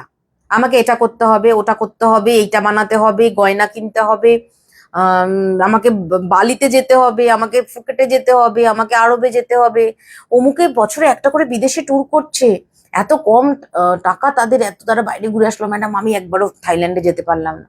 আরে থাইল্যান্ডে যাব নাকি মানে গ্রিনল্যান্ডে যাব, সেটা তো আমার উপর ডিপেন্ড করে। আমি তো ঘরে, আমার তো মনে হয় ঘরের মধ্যে বৃষ্টি পড়ছে, নানান রকম ফ্লেভারের চা খেয়ে আমরা দুজনে মিলে যতটা এনজয় করতে পারি, সেটা থাইল্যান্ডে গিয়ে আমাকে এনজয় করতে হবে? এনজয়মেন্ট আমি মানুষটার সাথে করছি, জায়গাটার সাথে করছি না। আর যদি আমি এখন যেতেই না পারি, তার জন্য কিসের ডিপ্রেশন? ডিপ্রেশন একটা সিরিয়াস ডিপ্রেশন হয়, আর একটা হচ্ছে ডিপ্রেশনকে পোষা। আমি ভীষণ ডিপ্রেসড, আমি অনেক মেয়ের বাচ্চাদের প্রশ্ন করি, তুমি ওই সময়টা কেন ইয়ার গ্যাপ দিলে? বলো আমি 2 বছর ডিপ্রেশনে ছিলাম।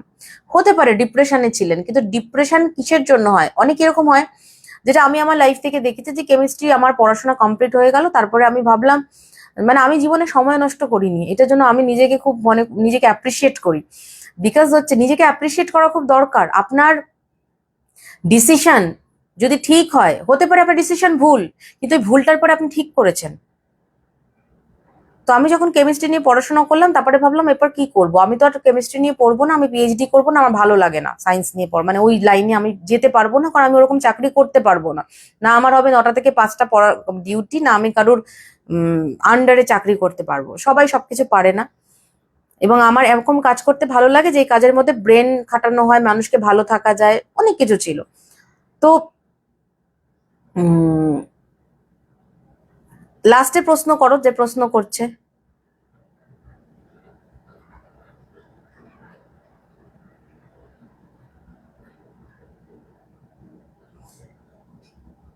মানুষ যে আজকাল মন খারাপ হলে ভাবে ডিপ্রেশন, ডিপ্রেশন বা ট্রমা ইস্যুস আর একদম ওটা ট্রমা ইস্যু আলাদা। আমি জাস্ট একটা জিনিস এক্সাম্পল দিলাম সেই জন্যই। সেটা হচ্ছে যে ওই যে বললাম যে এটা অনেকের ক্ষেত্রেই হয়, মানে শুভ্রাংশুর ক্ষেত্রে হয়েছিল, সেটা অনেকেই যে এইটা নিয়ে আমি আর পড়াশোনা করবো না, কিন্তু আমি ভালো স্টুডেন্ট, আমি কিন্তু ওই লেভেলের স্টুডেন্ট খুব না, আমি কোনো জিনিয়াস না, বাট নর্মাল ভালোই ছিলাম, খুব একটা খারাপ থাকলে তো ওই সময় ওই আমলে কেমিস্ট্রি অনার্স নিয়ে পড়াশোনা করা যায় না, ভালোই রেজাল্ট হয়েছিল। কিন্তু প্রথম কথা বাড়িতে বলা আমি আর পড়বো না, মায়ের মাথায় আকাশ ভেঙে পড়লো, যেরকম সিনেমায় হয় না, ভগবানের কাছে শুয়ে পড়লো, অতটা না হলেও নাটক, কিন্তু এরকমই আর কি টাইপের।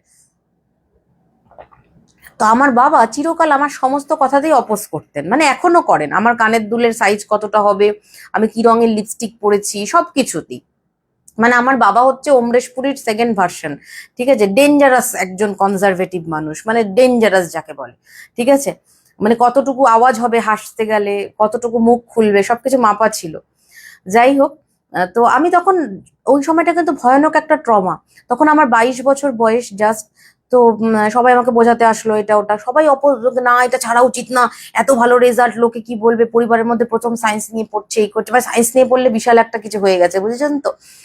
তো তখন আমাকে সবাই বোঝাচ্ছে, মা খুব কান্নাকাটি করছে, মা আমাকে নানা রকম অভিসম্পাদ দিচ্ছে, যে আমার যখন আমাকে মা বলেছিল যে আমার যখন বেবি হবে তখন বুঝতে পারবে আমি কিরকম, এই সেদিন আমি বুঝতে পারবে যে কিরকম লাগে মাদের। আরে আমি বলছি, আমি কি তোমাকে খারাপ কথা বলছি, আমি কি বলছি যে আমি কোথাও গিয়ে কোথাও চলে যাচ্ছি বা কিছু করছি, আমার এটা ভালো লাগছে না, তোমার যেমন কচু খেতে ভালো লাগে না, তুমি কচু খাও না, তো আমারও মানে কেমিস্ট্রি পড়তে ভালো লাগছে না, আর আমি পড়বো না, তোমাদের কথাতে আমি পড়েছি কিন্তু আমার আর ভালো লাগছে না। তো তখন বলতে তাহলে কি করবো, কিন্তু আমার বাবা কিন্তু সেদিন আমাকে সাপোর্ট করেছিলেন, ঠিক আছে পড়তে চায় না, জোর করে পড়াশোনার বিয়ে হয় না, আমার বাবা এই কথাটা বলতেন, ঠিক আছে, এটা কিন্তু খুব একদম সত্যি এখন মনে হয় যে এত স্ট্রিক্ট ছিল, কিন্তু ওই সময় বাবা বলতেন না পড়বে না, কি হয়েছে কি হবে পড়ে। আমার বাবা মাকে মা বলতেন, তুমি কি বলছো, তুমি এরকম কথা বলছো, তুমি আগুনে ঘি ঢালছো, এই ঢালছো, নানান রকম বাড়িতে ড্রামা চলছে। তো আমার হাসিও পাচ্ছে বা দুঃখও লাগছে, মা কান্নাকাটি করছে, মা আমাকে নানান রকম মানে সোশ্যাল ভয় দেখাচ্ছে, ঠিক আছে। তখন আমি ভাবলাম যে তা মা বলে তাহলে কি করবে, 2-3 দিন পর মানুষ আর কত কান্নাকাটি করবে। তখন আমি বললাম যে যখন সময়ই আছে এখন কি করবো, তাহলে বিয়েটাই করে ফেলি, এখন আর বিয়ে তো যদি করতেই হয় তাহলে এখন সময় আছে, এখন বিয়েটা করে ফেলি। তো অ্যাট দ্য এজ অফ 23-তে শুরু হলো, 23 লাস্টের দিকে, 24 আমার তখন এজ হয়ওনি, মানে মে মাসে তো হয়ে গেল বিয়ে। তাই ভাবলাম বিয়ে টিয়ে হয়ে বেবি টেবি হয়ে বা বর্তা পরে ভাববো, মাঝে গ্যাপটায় ভাববো কি করব। তো এবার আমি যদি বলি অ্যাস্ট্রোলজি নিয়ে পড়াশোনা করবো, তাহলে তো মানে শুরু করবো প্র্যাকটিস, তাহলে আমার মাথায়, আমার মায়ের মাথায় বাজ পড়বে, ঠিক আছে, কারণ মা বলতো ওগুলো ফ্রডরা অ্যাস্ট্রোলজার হয়, ওগুলো সব ফ্রড, সবাই এরকম বদমাইশ, হ্যাঁ ওগুলো ওকে বলবে, তোকে এরকম কথা বলবে। ইনফ্যাক্ট আমি যখন এই কাজ করতে নেমেছি তখন মাও খুব ডিপ্রেস ছিল, খারাপ লাগতো মার, কিন্তু আমি মাকে বলতাম সব জিনিস সবাই বোঝে না, যেমন তুমি যত ভালো বুঝবে যে রান্নার কনসেপ্ট যেটা আগেকার দিনের মানুষরা বোঝে সেটা আমি বুঝতে পারবো না, এটা হয় না। তো যেটা বোঝো না সেটা বুঝতে চেও না, তুমি যেটা বোঝো তুমি সেটা বোঝো, আমার টপিকটা তুমি বুঝতে পারবে না। এই যে ডিপ্রেশন ওই সময়টা, তখন আমি ভাবছিলাম যে সত্যি যখন ওই ফেজটা, কেমিস্ট্রি ছেড়ে দেওয়া, কিন্তু আমি তো সংসার মানে করব, ঘুম থেকে উঠে রান্না করবো, এই করবো, এই মেটেরিয়ালটাও তো আমি না, তখন আমি ভাবতাম যে আমি তাহলে কি করব, আমার তো একদম ভাল লাগছে না, আমি পড়াশোনা না করে থাকতে পারবো না, তাহলে আমি কি করবো, চাকরিও করব না। তখন আমি মাঝখানে ভাবতাম আমার বোধহয় মাথায় প্রবলেম আছে, কারণ আমাকে সবাই বলা শুরু করেছিল আমার মাথায় সিরিয়াসলি প্রবলেম আছে, কারণ আমি এটাও চাই না ওটাও চাই না। যাই হোক, আমি বাই গড গ্রেস আমি খুব ভালো পার্টনার পেয়েছি, যে সে যা ইচ্ছে করো, পড়াশোনা করে আমি কিন্তু রোজ অ্যাস্ট্রোলজি পড়তাম, প্রচুর মানুষের হরোস্কোপ করেছি, প্রচুর স্পিরিচুয়াল প্র্যাকটিস করেছি। ওই ফেজটা ডিপ্রেশনে কিন্তু আমি ভেঙে পড়িনি, প্রচুর কষ্ট হয়েছে আমাকে, প্রচুর মানুষ, প্রচুর আত্মীয় স্বজন, শ্বশুর বাড়ির লোকেরা এসে নানান রকম অনেক কিছু দেখাচ্ছে, তারা তারা এই করেছে, তারা ওই করেছে, ওই সেই করেছে। হ্যাঁ, আমি কত কি হলো কেমিস্ট্রি নিয়ে পড়ে, তার থেকে বাবা আমাদের কত সাকসেসফুল। আজকালকার দিন আজকে তারা কেউ টিকে নেই। কেন বলুন তো টিকে নেই? তার কারণ হচ্ছে যে আপনি আলটিমেটলি যেটা নিয়ে পড়াশোনা করেছেন সেটাতে আপনি সাকসেসফুল কিনা। আপনি যদি ব্লাউজটাও খুব সুন্দর করে বানাতে পারেন, ড্রেসটাও খুব সুন্দর করে বানাতে পারেন, কেকটাও খুব সুন্দর করে বানাতে পারেন, আপনি তাতেই সাকসেসফুল। তো এই যে ট্রমা, এটা খুব ডেঞ্জারাস জিনিস, যে আমি পারছি না, সবাই আমাকে তুলনা দিচ্ছে। ওই সময় শুধু হাতটা ঈশ্বরের উপর ধরে রাখতে হয় যে তুমি আমাকে রক্ষা করো। অ্যাস্ট্রোলজি আপনাকে এখান থেকে বের করে আনতে পারে, এই ডিপ্রেশন থেকে, ভয়ানক ডিপ্রেশন থেকে। কারণ কিছু কিছু সময় ডিপ্রেশন আর ট্রমা কিন্তু ডেঞ্জারাস হয়ে যায়। কিরকম, আরেকটা নেক্সট পয়েন্ট বলি, সেটা হচ্ছে সোশ্যাল মিডিয়া মানে কি? সোশ্যাল মিডিয়া দেখে আমরা এখন বলি অমুকে এত জায়গায় চুল কেটেছে, কি দারুণ চুলটা লাগছে, অমুক এখানে ঘুরতে গেছে, ওখানে এই করেছে সেই করেছে, অমুকের দারুণ বিয়ে হয়ে গেছে, অমুকের বাচ্চা কথা বলতে পারছে, আমার বাচ্চা কথা বলতে পারছে না। সবাই আপনাকে ফোন করে বলবে, আচ্ছা তোমার মেয়ে কথা বলা শিখেছে? ও বাবা, অমুকের ছেলে তো কি সুন্দর কলকল কলকল করে টাটা বলছে, তোমার ছেলে এখনো কিছু বলতে পারছে না। আপনাকেও জোর করে ডিপ্রেসড করছে। আপনি ওকে উত্তর দেবেন, আমার ছেলে টাটা বলুক, বাটা বলুক, কাটা বলুক, আমি বুঝবো। সোশ্যাল মিডিয়াতে স্টার্ট করেছি 2019 থেকে।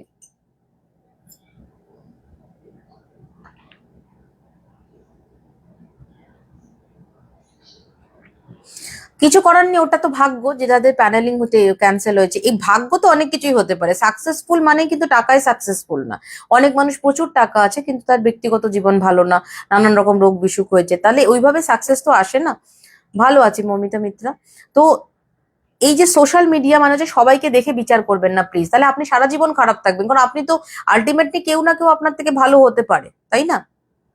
এটা একটা এক্সাম্পল দিই, যেমন সোশ্যাল মিডিয়াতে অনেকে, আমি প্রচুর দেখেছি, আমার কাছে আসেন যারা সোশ্যাল মিডিয়াতে গালে গাল লাগিয়ে সেলফি পোস্ট করেন, আবার অ্যানিভার্সারিতে হাজবেন্ড এত সোনার ইয়ে দিয়েছে এই সমস্ত পোস্ট করে, কিন্তু তারা খুব খারাপ আছে, খুব ঝগড়া হয়, তারা এত ঝগড়া হয়, তাদের বাচ্চা বলছে মাকে আর বাবাকে দেখি মাঝরাত্রে উঠে মারপিট করছে।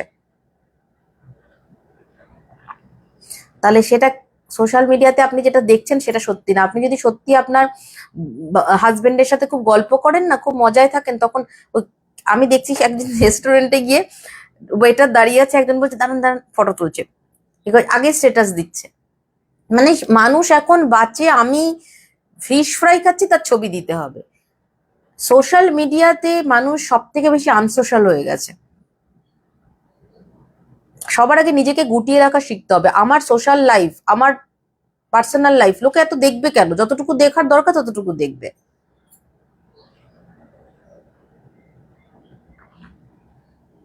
নেক্সট যেটা, সেটা হচ্ছে পুরনো স্মৃতি বা পাস্ট। পুরনো স্মৃতি কিন্তু মানুষকে প্রচন্ড বেশি দুঃখে ফেলে দেয়। ওই যে বললাম, এরকম প্রত্যেক মানুষের জীবনেই তো ঘটে। যেমন আমার জীবনে ছিল একজন, যে আমি আমাকে একজন পড়াতে আসতেন, মানে ওই সময় আমার ভাই হয়েছে, মাকে একদমই পেতাম না। ওই সময় আমাকে একজন একটা আন্টি পড়াতে আসতো, তখন ওর বয়স 22 কি 23 ছিল, আমাকে 2 বছর পড়িয়েছে। ও আমাকে এত ভালোবাসতো, আর আমাকে এত মানে আহ, মানে ওরকম একটা মানুষ, খুব প্লিজেন্ট পার্সোনালিটি ছিল। আহ, মানে এত সুন্দর, ভালোভাবে কথা বলতো, এই করতো। ওর যখন বিয়ে ঠিক হয়ে গেল তখন আমি খুব ভেঙে পড়েছিলাম, মানে ক্লাস 5-এ পড়ি। হ্যাঁ, তখন আমি ভীষণ, মানে আমি একটু, আমার মধ্যে ব্যাপার আছে, আমি যে কোনো কিছুর থেকে নিজেকে একদম চেঞ্জ করতে পারি না। এটা আমার একটা সব থেকে বড় মাইনাস পয়েন্ট, এই জন্য আমি আপনাদের এত বেশি বুস্ট করতে পারি। অনেক আছে না, চলো যাক, লেটস গো, যা হোক।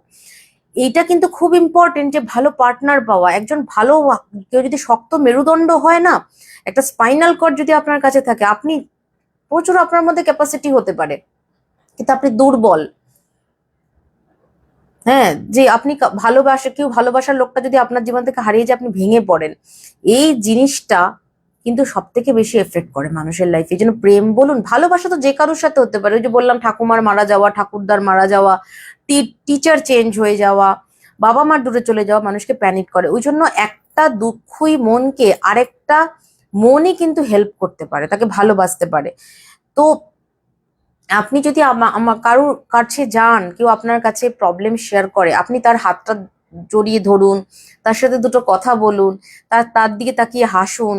এই যে বাচ্চাকে ঘুম থেকে ওঠানোর সময় প্রচুর বাবা মারা তাড়াতাড়ি তাড়াতাড়ি তাড়াতাড়ি 8টা বেজে গেছে, মাথায় হাত বুলিয়ে ডাকা, হুম, বাচ্চাকে আদর করা, বাচ্চাকে জড়িয়ে ধরা, বাচ্চাকে জড়িয়ে ধরা খুব দরকার। কারণ বাচ্চাদের জড়িয়ে ধরলে বাচ্চাদের পিঠে, বাচ্চাদের শুধু না, খুব আপনারা ব্যস্ত আজকালকার দিনে, কাপলরা এত ব্যস্ত, কিছু করার নেই, সারা রাত্রি ধরে কাজ করছে করছে, পার্সোনাল লাইফই নষ্ট হয়ে গেছে, ঘুমিয়ে পড়ছে। অ্যাটলিস্ট দুটো জিনিস প্রত্যেকদিন যদি করতে পারেন, দেখবেন এতে রিলেশনশিপ, প্রচুর ঝগড়া হচ্ছে হোক, দ্বিতীয় কথা, যতই ঝগড়া হোক আলাদা ঘরে ঘুমাবেন না, যতই ঝগড়া হোক। অনেকে আছে না, রাগ করে বালিশ নিয়ে সোফায় চলে গেল, ঠিক আছে, এরকম করা চলবে না। দুজন অ্যাটলিস্ট ঘুমানোর সময় দুজনকে একটা হিউম্যান ভাগ দরকার।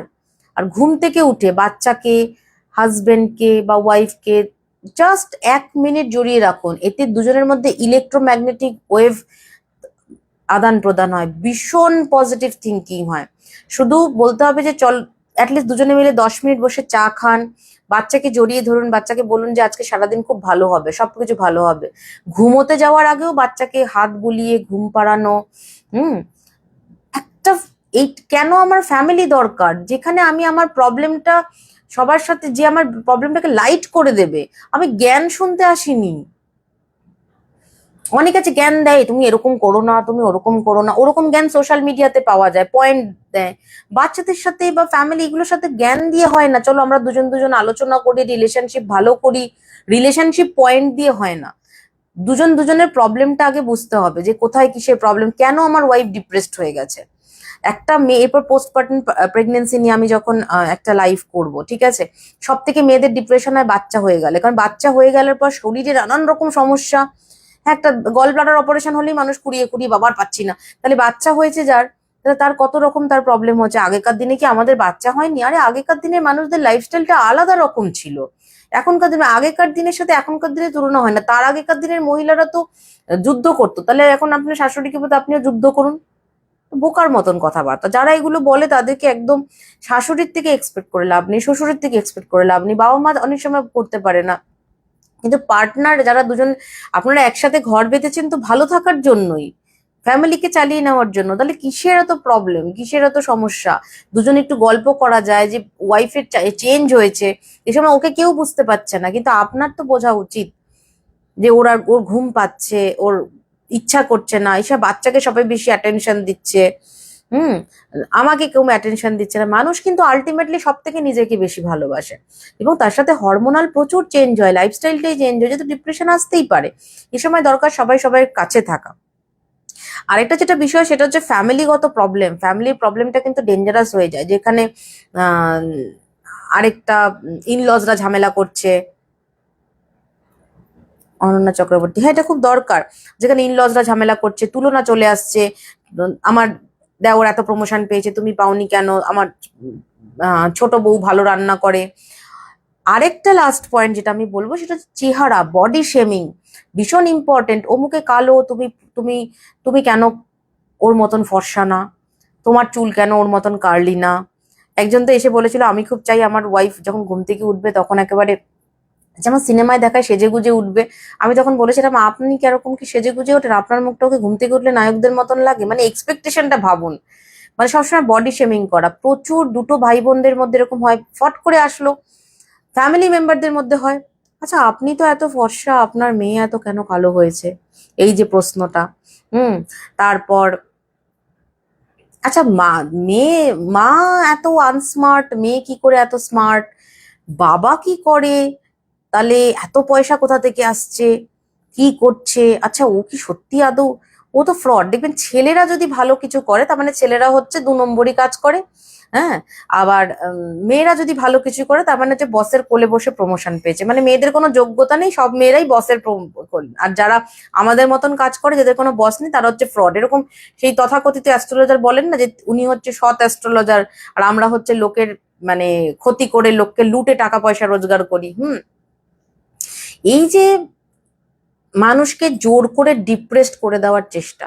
কিন্তু আমি এই যে আপনাদের কখনো মনে হয় না যে এরকম যে এই যে এত প্রবলেম হয়েছে বা কিছু, তাহলে কোথায় দিদি তো একটু আপনারা নিজেরও লাইফে দেখেছেন, দিদি তো কোনো কিছুতে যায় আসে না।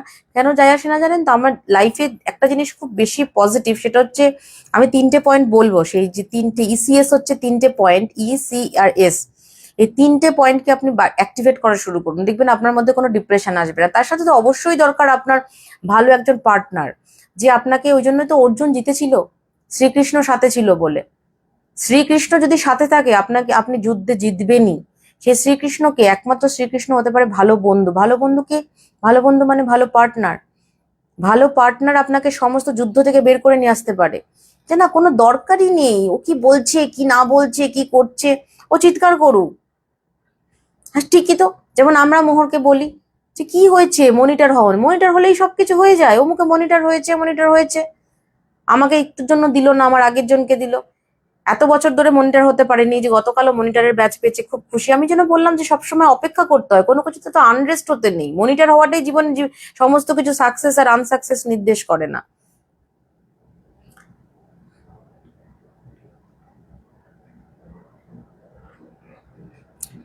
যে যতই বলে না, আমি এই কথাটা বলে যে সবাই কেউ নাকি কাউকে বডি শেমিং করে না, প্রচুর আছে। ও রাস্তা দিয়ে যেতে যেতে শোনা যায়, বাবা অমুককে দেখো কিরকম ড্রেস পরেছে, এই তো একটা চেহারা, আবার এরকম ড্রেস পরেছে। আমি বুঝি না, ওর ড্রেস ও পরেছে, এটা নিয়ে এত কথা বলার কি আছে? মানুষের স্বভাব অন্যকে জাজ করা, কিন্তু নিজে যে একেবারে ঐশ্বরিয়া রায় তাই কিন্তু নয়। সবসময় অন্যকে জাজ করবে, এটা মানুষের স্বভাব। তো যারা ডিপ্রেস, তারা অন্যকে ডিপ্রেস দেখতেই ভালোবাসে, তারা অন্যকে খারাপ দেখতেই ভালোবাসে, এবং আপনাকে জোর করে ডিপ্রেস করবে। আপনি আপনার এনার্জি ফিল্ডে তাকে ঢুকতে দেবেন না। লাস্ট যেটা, সেটা হচ্ছে রোগ ভোগ। দীর্ঘকাল রোগ ভোগ হলে কিন্তু নানান রকম ওষুধ খেতে খেতেও মানুষের মধ্যে ডিপ্রেশন আসে।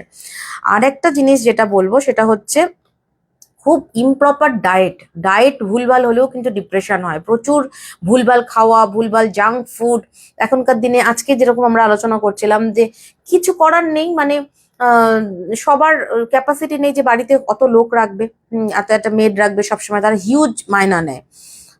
ঠিক আছে, নিজের বাবা মা করে বডি শেমিং, একদম ঠিক বলেছেন পাঞ্চালী মল্লিক, একদম। সব থেকে বডি শেমিং ফ্যামিলির মধ্যে হয়। এই বোনটা ফর্সা, এই বোনটা কালো। ঠিক আছে, দাদা বেশি সাকসেসফুল, বোন ভাই কিছু করতে পারেনি। আর বাচ্চারা মনিটর, আমরা সবাই একসাথে মনিটর হতে ভালো, ছোটবেলায় আমরা তো মনিটর হতে ভালোবাসতাম, কিন্তু আমাদের তো বোঝাতে হবে যে মনিটর না হলেই সবকিছু খারাপ না। এখন যেমন তুই মনিটর হতে পারি না, তোর বন্ধু মনিটর হলো, দেখ তোর কোনো ক্যাপাসিটি নেই, তাহলে কিন্তু ডিপ্রেসড হয়ে যাবে। ও ব্যাপারটাকে যাতে লাইটলি নেয়, সেজন্য আমাদেরও জিনিসটাকে লাইটলি নিতে হবে। আমরা একজনকে একজনকে এনার্জি ট্রান্সফার করি না। আরেকটা যেটা বিষয় জানেন তো, সেটা হচ্ছে যে এই যেটা বলছিলাম ডায়েট। ধরুন আপনারা দুজনেই ওয়ার্কিং, বাড়িতে এসছেন, প্রচন্ড সন্ধ্যাবেলায় খিদে পেয়েছে। হ্যাঁ, কি করবেন আপনি? তখন কি ইচ্ছা করে বাড়িতে? আগে তো বলে সবাই ঘরের খাওয়া খেতাম। এত টায়ার্ড হয়ে এসে তখন ইচ্ছা করে বাড়িতে এসে রুটি করবেন, আটা মাখবেন, রুটি করবেন, এটা খাবেন ওটা খাবেন? সম্ভব নয়। তখন সবাই সুইগি করছে, জোম্যাটো করছে, এটা খাচ্ছে ওটা খাচ্ছে, চিপস খাচ্ছে অফিস থেকে আস্তে আস্তে। এবং চিপসে এত সল্ট থাকে, যেটা কিন্তু মানে পুরো পুরো মাসের যে সল্টের চাহিদাটা আমাদের শরীরে, সেটা ওই একটা প্যাকেটের থেকে তার থেকে বেশি থাকে। তো বেশি নুন খেলে, সল্ট বেশি খেলে শরীর কিন্তু মুটিয়ে যায়, শরীর মোটা হয়ে যায়, শরীরের মধ্যে নানা রকম হরমোনাল ইমব্যালেন্স হয়। ফলে এগুলোও কিন্তু ডিপ্রেশনের প্রধান কারণ। তো এরকম প্রচুর কারণ আছে। বলুন, আমি মনে হয় আমি প্রত্যেকটা পয়েন্টকে কভার করতে পারলাম। এগুলো ছাড়া মানুষের আর ডিপ্রেশন হয় না। এরপর যাদের ডিপ্রেশন হয়, তারা কিন্তু ডিপ্রেশন কে বুঝতেও ভালোবাসে। আমি ডিপ্রেসড, কি কারণে ডিপ্রেসড? না আমার ভাল লাগছে না। তাকে আপনি প্রশ্ন করুন কি কারণে ডিপ্রেস, সে কিন্তু বলতে পারবে না। আমাকে ভাল লাগছে না, আমার ভালো লাগছে না শুধু বলে, কিন্তু কেন ভালো লাগছে না? আপনি যদি ভালো আহ মানে লাগছে না এটাকে না জানেন, তাহলে আপনি জীবনকে ভালো করবেন কি করে? যাদের কাছে উত্তর নেই, তারা বেসিক্যালি ডিপ্রেস না, তারা বেসিক্যালি হচ্ছে কুড়ে, অলস, স্বার্থপর। এবং খুব স্বার্থপর লোকেরা ডিপ্রেশনকে পুষে রাখতে ভালোবাসে, কারণ তারা ভাবে না যে তাদের এই ডিপ্রেসিভ মাইন্ড দেখে তাদের বাবা মা কত কষ্টে আছে, তারা দুঃখ পাচ্ছে। হ্যাঁ বলো, আমার ইতিহাস পড়তে ভালো লাগছে না, আমি জিওগ্রাফি নিয়ে পড়বো। আমি কম্পিউটার সায়েন্স পড়তে আমার ভালো লাগছে না, আমি কম্পিটিটিভ লিটারেচার নিয়ে পড়বো। সেটা পরিষ্কার বলো, দুঃখ পেয়ে লাভ নেই, দেখো আমি জীবনে কিছু করব। বাবা মা যদি সবসময় দেখে যে ছেলে মেয়েরা কোনো কথাই শুনছে না, সব কথাতেই না বলে, সব কথাতেই, আরেকটা কথা নতুন বেরিয়েছে, আমি পর্যন্ত ল্যাদ খাচ্ছি। এবার ল্যাদ আবার কি? ল্যাদ কথাটা শুনলেই আমার রাগ হয়ে যায়। সবার কিছু না কিছু করার আছে, অ্যাক্টিভিটি ভীষণ দরকার, মানে কখন উঠে আমি কি কি করব, রুটিনে খুব চলা দরকার।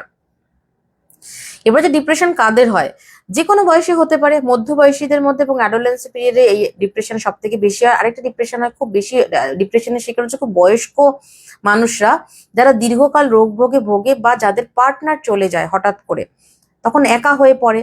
ছেলের বউ ব্যস্ত, মেয়ে জামাই ব্যস্ত, সব জায়গায় তো ঢোকাও যায় না, সব জায়গায় সম্ভবও না।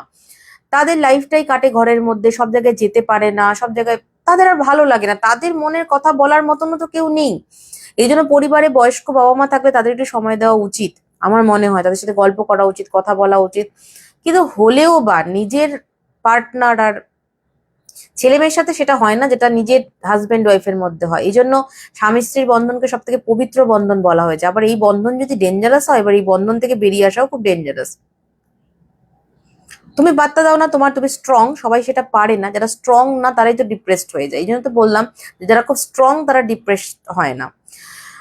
নেক্সট হচ্ছে ডিপ্রেশন কয় প্রকার। ডিপ্রেশনকে ক্লিনিক্যালি 3 প্রকার বলা হয়। একটা হচ্ছে ফ্লেক্সিবল অর টেম্পোরারি ডিপ্রেশন, যেটা বললাম যে ডিপ্রেশনটা ধরুন সাময়িক হয়েছে, আপনার পরীক্ষার আগে একটা ডিপ্রেশন হচ্ছে, কারণ আপনার ডিপ্রেশন কেন হচ্ছে, আপনি এত বছর পড়া জমিয়েছেন, এবার এটা ফ্লেক্সিবল ডিপ্রেশন, এটা কিন্তু আবার আপনি নিজেই কাটিয়ে দিতে পারেন। নেক্সট যেটা হচ্ছে পার্মানেন্ট ডিপ্রেশন। পার্মানেন্ট ডিপ্রেশন মানে হচ্ছে যে এরা চিরকালই, যেরকম আমার কাছে একজন এসেছে, ও লাইভ দেখে, ও রত্ন নিয়ে গেছে জাস্ট, ও সবসময় ভাবে ও নানান রকম রোগ, ওর হাজবেন্ড হাসছে, আমিও বলছি যে এরকম করো না, তোমার কোনো রোগ নেই। ওর ভীষণ ইচ্ছা, ও এন্ডোস্কপি করবে, ওকে কোলোনোস্কপি করবে, ডাক্তার বলছে তোমার কোনো রোগই নেই। ও সারাক্ষণ ভাবে ও নানান রকম রোগ আছে, এবং ওর হাজবেন্ডকে ও শান্ত হয়েছে যখন হাজবেন্ড ভেলোরের টিকিট কেটেছে, মানে ওকে ডাক্তারের কাছে যেতে হবে।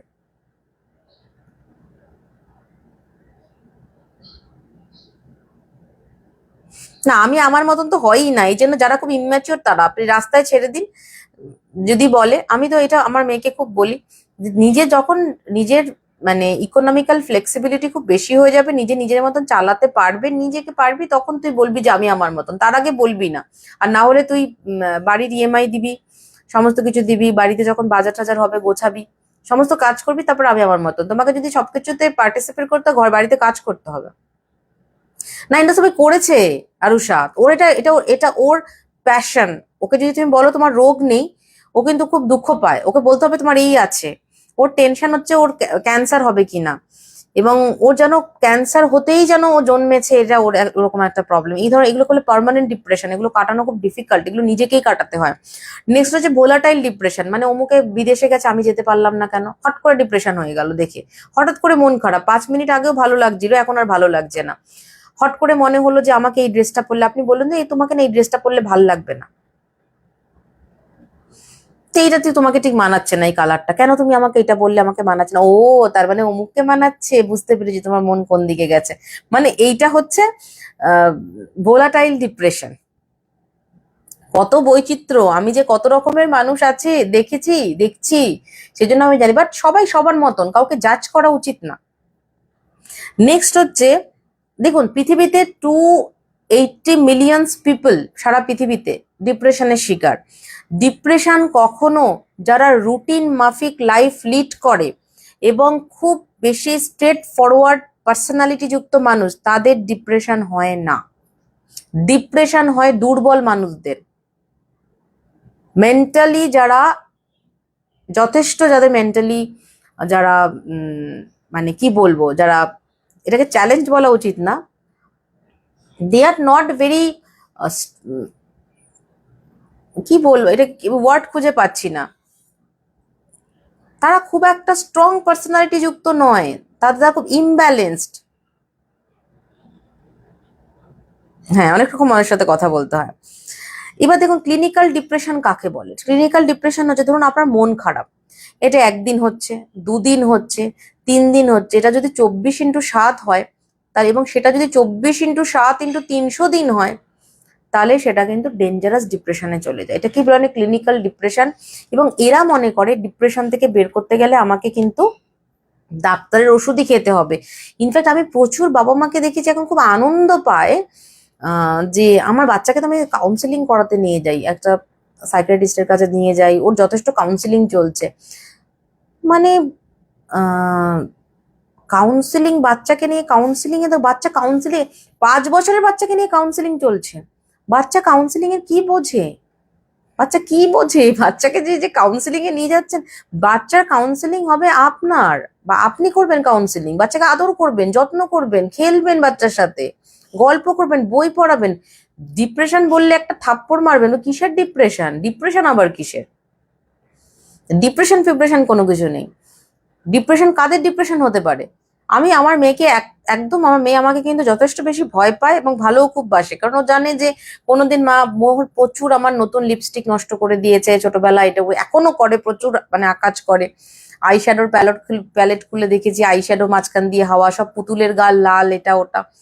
কিন্তু এটা জানে যে পড়াশোনা না করলে এবং স্ট্রিক্টলি নিয়মে না থাকলে কিন্তু একদম ডেঞ্জারাস, মানে প্রচন্ড প্রচন্ড মার খাবে, এটা ও জানে। আর আজকালকার দিনের বাচ্চাদের বাবা মারা খুব বেশি না বোঝাতে যায়, বাচ্চাদের বোঝার মতন মেন্টালিটি নয়, ঠিক আছে? আপনি যেটা বলছেন ইন্টেলিজেন্ট একাডেমিক মানুষটা ডিপ্রেশনে ভোগে, এটাও একটা কারণ। এইটাকে ঠিক ডিপ্রেশন বলে না, ডিপ্রেশন হচ্ছে তাদের যোগ্যতা আছে, তারা কোনো কিছু করতে পারেনি জীবনে, তার কারণ হচ্ছে ইন্টেলিজেন্ট একাডেমিক হলেই হয় না, রুটিন রুটিন করতে হয়। এবার অনেক ইন্টেলিজেন্ট আছেন, যেমন আমি একটা এক্সাম্পল দিই, প্রচন্ড ইন্টেলিজেন্ট, প্রচন্ড বেশি একাডেমিক, তারা হয়তো দারুণ তাদের রেজাল্ট, কিন্তু তারা এখন নন ওয়ার্কিং, বিকজ তারা মা হয়েছেন, তারা কোনো কারণে নিজের কেরিয়ারকে বানাতে পারেননি, তারা ডিপ্রেশন হয়েছে। কেন ডিপ্রেশন হবে? বাচ্চাকে মানুষ করাটা কি কোনো কাজ না? আজকে বাচ্চা, ধরুন আপনার একটা দারুণ স্যালারি, ধারুন আপনি প্রচন্ড সাকসেসফুল একজন মহিলা, কিন্তু যদি আপনার ছেলে অমানুষ হতো, আপনার ছেলেকে রিহাবে নিয়ে যেতে হতো, বা আপনার মেয়ে কোনো কিছু করতে পারতো না, তাহলে কি আপনার ডিপ্রেশন হতো না? মানে আপনি তো সাকসেসফুল, আপনি তো দারুণ লাইফে কিছু করেছেন, আবার আপনি লাইফে কিছু করতে মানে লাইফে আপনি দারুণ ভাবে সাকসেসফুল, বাচ্চা মানুষ হয়নি, সেটা যেমন একটা দুঃখের কারণ।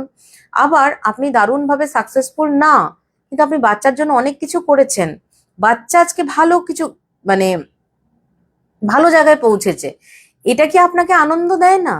আমি তো এটা বুঝতে পারি না যে মানে সাকসেস কাকে বলে। সাকসেস মানে কতটা টাকা রোজগার করলাম তাই? সাকসেস মানে হচ্ছে আমি কতটা, আজকে যদি সারাটা দিন দেখি বা একটা মাস দেখি, তাহলে আমি দেখব, আমার মনে হয় যেটা, এবং এটা মনে হয় জীবনের বেসিক, একটা বয়সে এসে সবাই উপলব্ধি করবে, সেটা হচ্ছে টাকাটা একটু কম বেশি হলে চলে যাবে, টাকা অবভিয়াসলি দরকার, অর্থ ছাড়া কিচ্ছু হবে না, অর্থ ছাড়া দয়াও আপনি দেখাতে পারবেন না, কিন্তু সবার আগে দরকার খুব ভালো থাকা, ছেলেমেয়েরা ভালো রয়েছে, ভালো মানুষ হয়েছে, হাজবেন্ড ওয়াইফ ফ্যামিলিগত ভাবে ছেলে মেয়ে বাবা মার দারুণ একটা বন্ডিং, দারুণ একটা ফ্যামিলি, এটাই তো একটা জব। এটা কি জব না? তাহলে আমাদের মারা কি অপদার্থ ছিলেন? আমাদের ঠাকুমা দিদারা কি অপদার্থ ছিলেন? তারা তো, তাদের তো একাডেমি স্ট্রং নয়, তাদের তো বিশাল কিছু না, তাহলে তো বিবেকানন্দর একাডেমি স্ট্রং ছিল না, তাই না? শ্রীরামকৃষ্ণর একাডেমিক মানে কেরিয়ার নিয়ে আমরা ভাবি না? সাকসেস কিন্তু টাকা দিয়ে আসে না, সাকসেস আসে এন্ড অফ দ্য ডে বা এন্ড অফ দ্য লাইফ। আপনি কি নিজেকে কি মনে করেন? আপনি হ্যাপি না unhappy? That is your success, এটা আমার মনে হয়। আচ্ছা, যারা গুরুত্ব দেয় না তাদের আমরা গুরুত্ব দেব না, এটা হচ্ছে কথা। যে how to prevent the negative personality. দেখুন, ফার্স্ট হচ্ছে আরেকটা জিনিস বলি, যে ডিপ্রেশন হলে কি হয় সেটা তো আপনারা জানেন। হ্যাঁ, আমি মোহরকে নিয়মিত পড়াই, রোজ পড়াই, মোহরের সায়েন্স গ্রুপ আমি পড়াই, সব গ্রুপই পড়াই, কিন্তু অঙ্কটা যেমন আমি একদম স্ট্রিক্টলি করাই, অঙ্ক সায়েন্স গ্রুপ যেটা একদম পড়াই। ইনফ্যাক্ট আমি প্রত্যেকদিন মোহরকে 1 থেকে 1.5 ঘন্টা পড়াই, এবং কোন টিউটার কেউ অনলাইনে কিছু পাঠাচ্ছে কিনা, কি ফাঁকি দিল কিনা, কোথায় কি ফেলে রেখেছে কিনা, আমি খুব ডেঞ্জারাস, আমার চোখ থেকে এদিক থেকে সেদিক হলে, শুধু পড়াশোনা না, বাড়িতে কোথায় কি রয়েছে, ফ্রিজে কি রয়েছে, কোনো সবজি পচে যাচ্ছে কিনা, কোথায় কোন মশলা রয়েছে, কি আনা হয়েছে, আমি সবকিছু লিস্ট করি। আমার রান্নাঘরে একটা লিস্টেড ডায়েরি আছে, যেটা রান্নাঘরের ডায়েরি। আমার ওয়ার্কিং টেবিলে একটা ডায়েরি রয়েছে, যেটা হচ্ছে যে আমি কবে কোন মিস্ত্রিকে কোন কথা বলবো, কি কি কাজ করাতে হবে সেটা। প্লাস হচ্ছে আমার নিজের কাজের ডায়েরি, সেটা তো আছেই।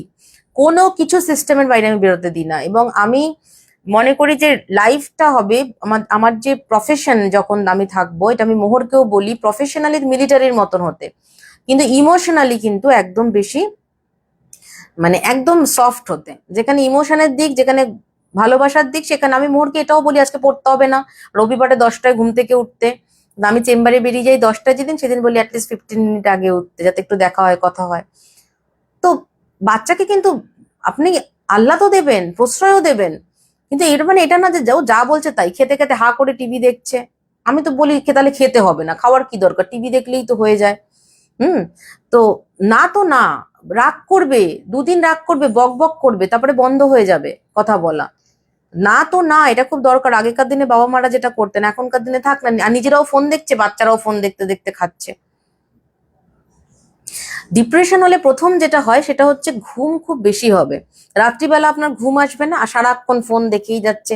রিলস দেখলে সব থেকে বেশি, জানেন তো, ডোপামিন ক্ষরণ হয়। রিলস দেখবেন না, ছোট ছোট ছোট ছোট রিলস, এটা করছে ওটা করছে, এখানে ঘর সাজাচ্ছে, ওই সাজাচ্ছে, এই করছে, বড় বড় ভিডিও। কারণ আমাদের ব্রেন খুব তাড়াতাড়ি স্যাটিসফাইড হয়ে যায়, তখন বড় জিনিস দেখতে চায় না। আর যত আপনি দেখবেন, রাত্রিবেলা তো কখনোই ফোন নিয়ে ঘুমোবেন না, ফোন দেখবেন না। রাত্রিবেলা বই পড়ুন, গল্প করুন, শুয়ে শুয়ে 3জন 4জন যারা আপনাদের ফ্যামিলি মেম্বার, শুয়ে শুয়ে গল্প করুন, গল্প করতে করতে ঘুমিয়ে পড়ুন। ভালো ভালো গল্প আছে ইউটিউবে, গল্প শুনুন, কিন্তু ফোন দেখবেন না। চোখটাকে, অপটিক্যাল নার্ভকে রিল্যাক্স করুন, তাহলে ঘুমটা সময় মতন আসবে। প্রপার ঘুম হলে ডিপ্রেশন কমে যায়। আর ভোরবেলা উঠুন। ম্যাক্সিমাম ডিপ্রেসড পিপলরা ঘুম থেকে দেরি করে ওঠে, দেখবেন 1টা 1:30, দুপুরবেলা 2টো, 12টার আগে কেউ ঘুম থেকে উঠছে না, স্নান করে একবারে খেয়ে নিল। তো এরা ডিপ্রেশনে পড়বে না, তা কারা ডিপ্রেশন? আর বাড়ির মেন হচ্ছে মা বাবা। মা যদি দেরি করে ঘুম থেকে ওঠে, বাবার যদি কোনো লাইফে রুটিন না থাকে, বাচ্চারা কি শিখবে? বাচ্চাকে জ্ঞান দেয় অমুকে এই করেছে, আরে বাচ্চাদের শেখাতে হবে না, আমি যা করবো বাচ্চা তাই শিখবে অটোমেটিক্যালি। সব আপনার মতোই কি আপনার হুবহু আপনার বাচ্চা হবে? কখনোই হবে না। আমি আমার মায়ের মতন হুবহু না, আমার বাচ্চা আমার মতো হবে না। কিন্তু একটা বেসিক তো থাকবে বাড়ির, যে এই সময় থেকে এই সময় হলে হবে না। যেমন সন্ধ্যা হয়ে গেলে, পৃথিবীর যেই প্রান্তে আমি থাকি, যদি বাড়িতে নাও, আমি যদি বাড়িতে থাকি, তাহলে যখনই সন্ধ্যা হবে, এই যে আমার মেয়ে সবসময় দেখে মা সন্ধ্যা দিচ্ছে, শাক বাজাচ্ছে, এটা কিন্তু মাথায় ঢুকে যাচ্ছে। যেদিন আমি থাকি না, এসে আমাকে বলে, মা আমাকে মেসেজ করে, আমি কিন্তু সন্ধ্যা দিয়ে দিয়েছি, বাড়িতে ঘন্টা বাজিয়েছি। হয়তো আলো আলো হাতে, আদো আদো হাতে ঘন্টা বাজাচ্ছে, পারছে না, কিন্তু এটা মাথায় ঢুকে গেছে যে সন্ধ্যা দিতে হবে। এটা রিচুয়ালস, এটা বাচ্চাদের শেখাতে হয় না, এটা বাচ্চারা শিখে যায় যদি দেখে মা রোজ এটা করছে। তো এটা বাচ্চারা ট্যান্ড্রমে বদমাইশি করবেই, যেটা তো আমাকে মানুষ করাটা আমাদের তো শিখতে হবে। কিন্তু ডিপ্রেশন কখন হয় বাচ্চাদের মধ্যে? যখন বাচ্চারা বোঝে না যে আমাকে, বাচ্চারা বলে যে তুমি, অনেক বলে বাবা মারা, ও ছোটবেলায় না এরকম ছিল না, যখন বড় ছোটবেলায় ভয়ে কথা বলতো না, এখন তো বড় হয়ে গেছে, এখন তো তার পার্সোনালিটি স্ট্রং হয়েছে, এখন তো সে কথা শুনবে না। নেক্সট যেটা ডিপ্রেশন হলে, এটা হয় তাদের কোনো রুটিন থাকে না। এরা দুপুরবেলা ব্রাশ করে, বিকেল বেলা দুপুরের খাবার খায়, হঠাৎ হঠাৎ এটা নানান রকম। আরেকটা জিনিস, ডিপ্রেশনে থাকলে কিন্তু মানুষ খুব বেশি কালো রং পড়তে ভালোবাসে, খুব বেশি ব্ল্যাক পরে, যারা খুব ডিপ্রেসড হয়ে যায়। নেক্সট হচ্ছে নিজের লোককে বিরক্ত করা। যারা ডিপ্রেশন হয় যাদের মধ্যে, তারা নিজেরাও ডিপ্রেস, অন্য মানুষ আশেপাশের লোককেও ডিপ্রেস করে, সবসময় ডিপ্রেসিভ কথাবার্তা। আমার না ভালো লাগছে না, আমার মনে হচ্ছে লাইফটা শেষ হয়ে গেল, এই হয়ে গেল, সেই হয়ে গেল। নেক্সট হচ্ছে সবকিছুতে অপোজ করা। ডিপ্রেশনে যারা ভোগে তারা সবকিছুতে অপোজ করে, না আমি এটা করব না, আমি এটা যাব না, এটা করব না। নেক্সট হচ্ছে ঘর অন্ধকার করে রাখা। যারা ডিপ্রেশনে থাকে তারা প্রচন্ড ঘর অন্ধকার, টিমটিমে বাড়িতে আলো করে রাখবেন না, বাড়িতে সবসময় আলো সুন্দর সুন্দর করে আলো জ্বালান। নেক্সট হচ্ছে স্নান করার টাইম নেই, একদিন স্নান করলো, 3 দিন স্নান করলো না। চুল ঠিক মতন আঁচড়ায় না, চুলকে ঠিক করে কাটে না, বা চুল বড় করতে থাকে ছেলেরা, মেয়েদের ক্ষেত্রেও চুল এলোমেলো থাকে, দেখলে আপনি বুঝতে পারবেন। দাড়ি ঠিক করে কাটে না ছেলে মেয়েরা, নখ কাটে না, ঘুমিয়ে থাকলো তো ঘুমিয়েই থাকলো, অন্ধকার করে বসে কোল্ড ড্রিঙ্কস মাত্রাতিরিক্ত খাবে যারা ডিপ্রেশনে ভুগবে, এটা আরেকটা কিন্তু সিমটম। প্রচন্ড বেশি কোল্ড ড্রিঙ্কস খায় তারা। নেক্সট হচ্ছে যে প্রচন্ড বেশি খাওয়ার রুচি চেঞ্জ হয়, আজকে দুপুরে এটা খেয়েছি, কালকে এটা খাবো না। খুব খাওয়া নিয়ে মাথা ঘামায়, এটা খাচ্ছে ওটা খাচ্ছে ওটা খাচ্ছে, কখনো খাচ্ছেই না। একদম অপাদি, টাইম মেনটেন করা খুব দরকার। নেক্সট হচ্ছে এরা খালি বলবে বাঁচতে ইচ্ছা করে না, কিন্তু এটা বেশ দিব্যি ভালোভাবে বেঁচে আছে, কিন্তু আপনার বাঁচার ইচ্ছাটাকে জীবন থেকে ওরা নষ্ট করে দিতে পারে। নেক্সট হচ্ছে এদের স্কিন কিন্তু খুব রাফ হয়ে যায়, যারা ডিপ্রেশনে ভোগে তাদের দেখবেন না স্কিন খুব সুন্দর আছে, স্কিনটা আস্তে আস্তে খুব রাফ হয়ে যায়। তার কারণই হচ্ছে ভোলাটাইল লাইফস্টাইল মেনটেন করা, উল্টো পাল্টা টাইমে ঘুমানো, এটা তো স্বাভাবিক ব্যাপার। এবার হচ্ছে অ্যাস্ট্রোলজিক্যালি ডিপ্রেশন কি করে বোঝা যায়। অ্যাস্ট্রোলজিটা হচ্ছে মানুষের মনকে ডায়াগনোসিস করারই বিদ্যা। এখানে রাশি খুব ইম্পর্টেন্ট, চন্দ্র কিরকম জায়গায় রয়েছে, চন্দ্র খুব যদি ভালো জায়গাতে থাকে তাহলে কিন্তু এরা নিজেকে নিয়ে খুব বেশি ব্যস্ত থাকে কিন্তু অন্যকে ডিপ্রেসড করে তুলতে পারে।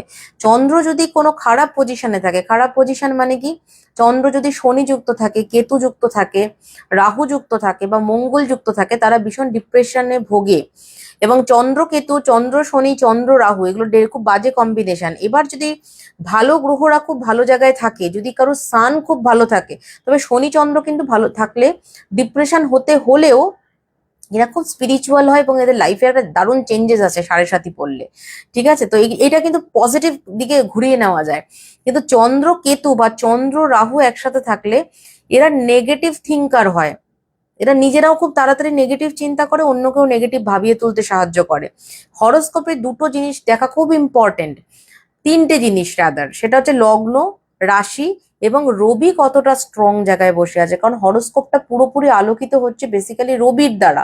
রবি যদি ভালো জায়গায় না থাকে, কখনো কিন্তু আপনার হরোস্কোপ উঠেই দাঁড়াতে পারবে না। কারোর হরোস্কোপে যদি কালসর্প দোষ খুব নেগেটিভ ভাবে হয়ে থাকে, বা সবাই খুঁজবে এই যে আমার কালসর্প দোষ আছে দিদি, তাহলে কি আমার এরকম হবে? কালসর্প দোষ যদি নেগেটিভ ভাবে থেকে থাকে, দেখুন একটা হচ্ছে হরোস্কোপ নেগেটিভ হয়েছে আর একটা হচ্ছে আপনি নেগেটিভ হয়েছেন। ধরুন কারোর স্কিন রাফ, সে জন্মগতভাবে রাফ স্কিন নিয়ে জন্মেছে।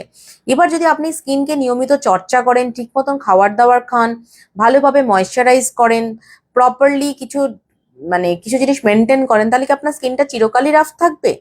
বা একটা দারুণ ইন্টেরিয়ার, দারুণ একটা বাড়ি আপনি বানিয়েছেন, আপনি ডাস্টিং করেন না, পরিষ্কার করেন না, সব জায়গায় নোংরা বানিয়ে রেখেছেন, তাই বাড়িটা কি চিরকাল পরিষ্কার থাকবে বা গ্ল্যামারটা থাকবে বাড়ির? তা কিন্তু নয়।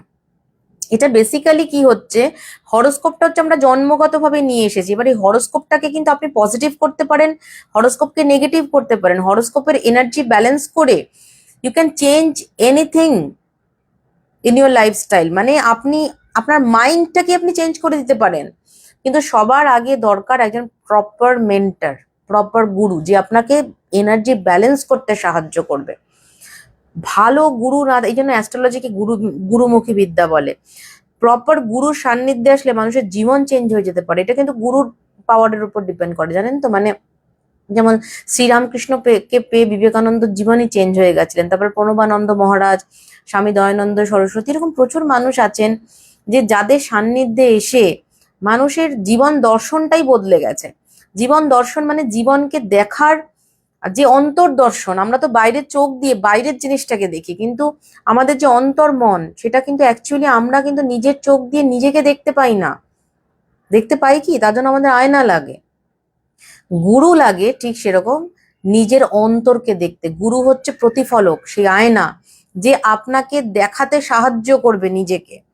এবং অ্যাস্ট্রোলজি হচ্ছে প্রকৃতপক্ষে গুরুমুখী বিদ্যা। এখানে গুরুর আশীর্বাদ ছাড়া কোনো দিন আপনি সেই জায়গায় পৌঁছাতেই পারবেন না। You have to be down to earth. কোনো অহংকার, কোনো পার্সোনালিটি থাকতেই হবে, কিন্তু অহংকার থাকা যে আমি সবকিছু করেছি, আমি যদি না থাকতাম তাহলে কি হতো, বাবা আমি কত জানি, আমি অমুকের ক্ষতি করে দেব, অমুকের জীবন ক্ষতি করব, অমুককে খারাপ করব, যে যত নেগেটিভ কথা বলে। তা একটা কথা থাকে, জিভাগ্রে থাকে সরস্বতী। সারাদিনে কিন্তু একবার ব্রহ্মা স্বস্তি কথাটা বলে। তো কখনো মুখ দিয়ে নেগেটিভ কথা বলতে নেই, কারণ কখন ব্রহ্মা স্বস্তি উচ্চারণ করবে, বলে না স্বস্তির মুখে পড়বে, তখন কিন্তু আপনার ওইটাই আপনার জন্য নেগেটিভ হয়ে যাবে। তো অ্যাস্ট্রোলজিক্যালি কিন্তু সুন্দরভাবে রত্ন ধারণ করে এবং চক্রকে মেডিটেট করে, চক্রকে বুস্ট করে আপনি আপনার এনার্জিকে দারুণ লেভেলে নিয়ে যেতে পারবেন। ডাক্তার হয়তো বলতে পারে আপনি হাঁটছেন কি করে, ডাক্তার আপনাকে বলবে আরে আপনার তো এতদিনে মাথা বাস্ট করে যাওয়া উচিত, কিন্তু আপনি দারুণ আছেন, ভালো আছেন। নেক্সট যেটা, সেটা হচ্ছে যে আচ্ছা বাস্তু কি আমাদের কোনো কিছু হেল্প করতে পারে ডিপ্রেশন কাটাতে? অবভিয়াসলি ভীষণ পরিমাণে ইম্পর্টেন্ট। দেখুন, ধরুন আপনার স্কিনটা খুব ভালো লাগছে, হ্যাঁ, বা আপনার স্কিন মোটামুটি ভালো, কিন্তু আপনি যদি একটা আলু থালু বেশে একটা অদ্ভুত ড্রেস পরে বাইরে যান, তাহলে আপনাকে কি পার্সোনালিটি রাখবে বলুন তো? মানুষের কি বেশভূষা ডিপেন্ড করে না? যাকে আমি ফলো করছি, যাকে আমার ভালো লাগছে, ধরুন একজন দারুণ কোনো মানুষ যাকে আপনি খুব ভালো লাগে, তাকে যদি আপনি বাড়িতে গিয়ে দেখেন সেটা লুঙ্গি পরে, একটা অদ্ভুত ড্রেস পরে, একটা অদ্ভুত লুঙ্গিটা গুটিয়ে কাজ করছে, আপনার কিন্তু সেই পার্সোনালিটি, ধরুন ও একজন স্কুল টিচার, আপনার প্রফেসর, যাকে আপনি স্কুলে ওরকম ভাবে বা কলেজে ওরকম ভাবে দেখে দারুণ ভাবে প্রভাবিত হয়েছেন, বাড়িতে যদি তাকে ওই লুকসে গিয়ে দেখেন, উত্তম কুমারকে দেখলেও ভালো লাগবে না। ভালো লাগবে না আমাদের, কেন কি আমরা তাকে ওই রকম বেশে দেখেছি। বাস্তু হচ্ছে যে আপনার সেই বাইরের একটা পরিমার্জিত রূপ। বাস্তুতে তিনটে কর্নারকে খুব ইম্পর্টেন্স দেওয়া হয়েছে, একটা উত্তর পূর্ব, একটা দক্ষিণ পূর্ব, একটা দক্ষিণ পশ্চিম। উত্তর পূর্ব কর্নার হচ্ছে দ্য ক্ল্যারিটি অফ মাইন্ড, জুপিটারের জায়গা, এবং এই জায়গাটা কিন্তু মনের পজিটিভিটিকে দেখে। তাই যাদের বাড়িতে উত্তর পূর্ব কোণে বাথরুম আছে, উত্তর পূর্ব কোণে কিচেন আছে, তাদের বাড়ি কোনো দিন তাদের মাইন্ড সেটিংটাই নেগেটিভ হয়ে যাবে। তারা পজিটিভ থিঙ্কার হতে পারবে না, কারণ তাদের বাড়িতে এত রোগ বিসুখ লেগে থাকবে, এত প্রবলেম হবে, তারা দিন দিন ডিপ্রেসড হয়ে যাবে। কারণ ওটা বৃহস্পতির জায়গা, ওটা বাস্তুর মাথা। উত্তর পূর্ব কোণে ঠাকুর ঘর করার পজিশন নেই, নর্মাল রাখুন উত্তর পূর্ব কোণকে, প্লেন গুছিয়ে। প্রথম কথা, বাড়িটাকে খুব পরিষ্কার রাখুন। বাড়িকে প্রত্যেক দিন সুন্দর ফ্রেশনার দিন, ডেলি বাড়িকে সুন্দর রুফ, কি বলে ওটা, যে টাইলস ক্লিনার হয় বা যারা যেগুলো ফ্লোর ক্লিনার হয়। রত্নকে রত্ন বানাতে হয় অপাদি, আর তোমার মধ্যে সে নেওয়ারও ক্ষমতা দরকার, শুধু গুরু নয়, শিষ্যরও কিন্তু নেওয়ার ভীষণ ক্ষমতা থাকা দরকার। আমার গুরুদেব বলতেন যে নিচ্ছে সে হচ্ছে আধার। আমি একটা স্টুডেন্টকে যতই পড়াই, সেই স্টুডেন্ট যদি না শেখে, তাহলে কিন্তু গুরুরও কিন্তু কোনো দাম থাকে না। তাই এটা একটা দারুণ বন্ডিং, গুরু শিষ্যের বন্ডিং আর স্বামী স্ত্রীর বন্ডিং, এই দুটো বন্ডিংকে কিন্তু ভীষণ গুরুত্ব দেওয়া হয়। যাই হোক, তো বাড়িকে সবসময় সুন্দর, ঘরে ঢুকলে যেন একটা গুড ফিল আসে। বাড়িকে যে দারুণ সাজাতে হবে তা না। আরেকটা জিনিস হচ্ছে যে দক্ষিণ পূর্ব কোণ, দক্ষিণ পূর্ব কোণ হচ্ছে অগ্নিকোণ, সেখানে যদি কন্টিনিউয়াসলি জল ফেলা হয়, তাহলে ভালোবাসা, রিলেশনশিপ নষ্ট হয়। অগ্নিতত্ত্ব, অগ্নি মানে কি, মানে স্পার্ক, বলে না, ধর তোমার মধ্যে সেই আগুনটাই নেই, কেমন যেন নিভে যাচ্ছ। কি নিভে যাচ্ছে? আপনার মধ্যে এনার্জি নিভে যাচ্ছে। ওই দক্ষিণ পূর্ব দিক হচ্ছে এনার্জির জায়গা। তো দক্ষিণ পূর্ব দিকে যদি আপনার কোনো কারণে প্রথম কথা দেখুন, বাস্তু রেমেডিস দারুণ এফেক্ট করে। বাস্তু রেমেডিস এর তো একটা আলাদা ভ্যালু আছে, সেটা সবাই জানে। ওটা একটা মানে একটা লাইফ চেঞ্জার। এদের যাদের বাড়িতে প্রচন্ড ঝামেলা, ঝগড়া, সম্পত্তি নিয়ে ঝগড়াঝাটি ঝামেলা হচ্ছে, বাস্তু রেমেডিস দারুণ কিছু সলিউশন করতে সাহায্য করে। বাড়ি বিক্রি হচ্ছে না, সেটা তো পরের কথা, কিন্তু আগে আমরা বাস্তুকে কি করে নিজেরা ভালো রাখবো।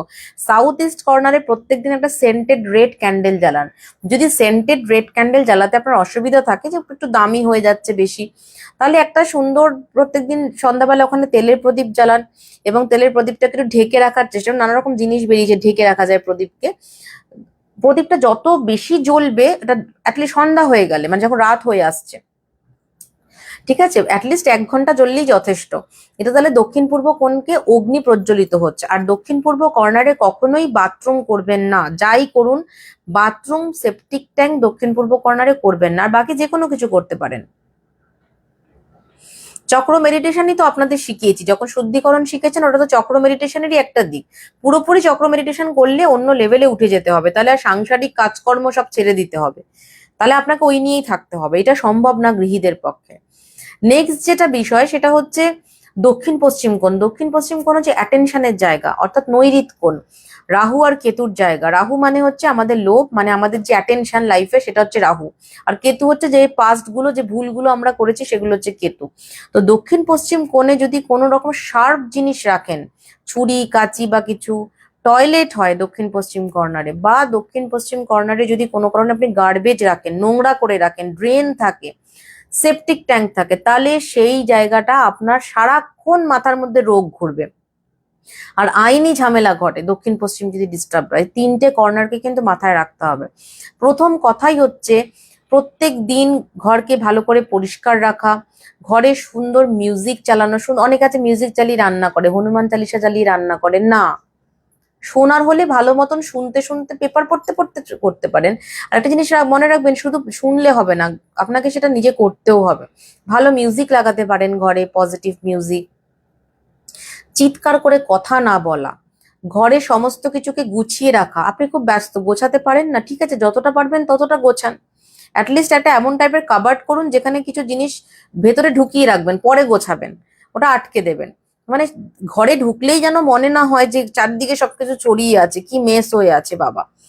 আরেকটা জিনিস যেটা সবার অনেকে দেখেছি, জুতো খুব ওপেন রাখে। জুতোকে কখনো, বাইরের জুতোকে কখনো ওপেন রাখবেন না।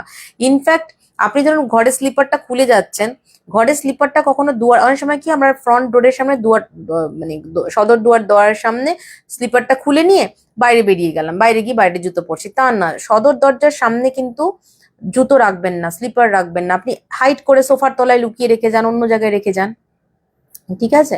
আর একটা জিনিস সেটা হচ্ছে অনেকে যে যে বোতলে জল খাচ্ছে সেটা একেবারে নোংরা নোংরা, ব্যাড স্মেল আসে সব জায়গা থেকে, টয়লেটে গেলে প্রচন্ড বেশি ব্যাড স্মেল আসে। বাড়ির সব দিকে সুন্দর সুন্দর ফ্রেশনার ব্যবহার করুন, ভালো লোবান ধূপ জ্বালান, ঘরকে পজিটিভ রাখুন, এবং ঘরে গল্প করুন, ঘরে হাসাহাসি করুন, মানে হা করে হাসতে বলছি না, মানে ঘরে একটা সুন্দর পজিটিভ অ্যাটমসফিয়ার রাখুন। রোজ তো একেবারে আপনি সবসময় হাসতে পারবেন না, সবারই মুডের ব্যাপার আছে, কিন্তু যতটা, যেটাকে ফিল গুড অ্যাটমসফিয়ার বলে।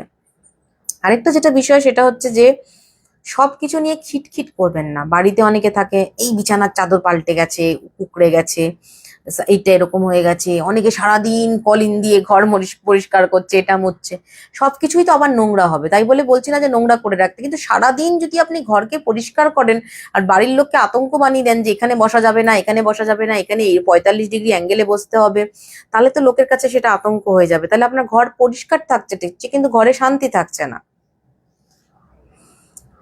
Thank you.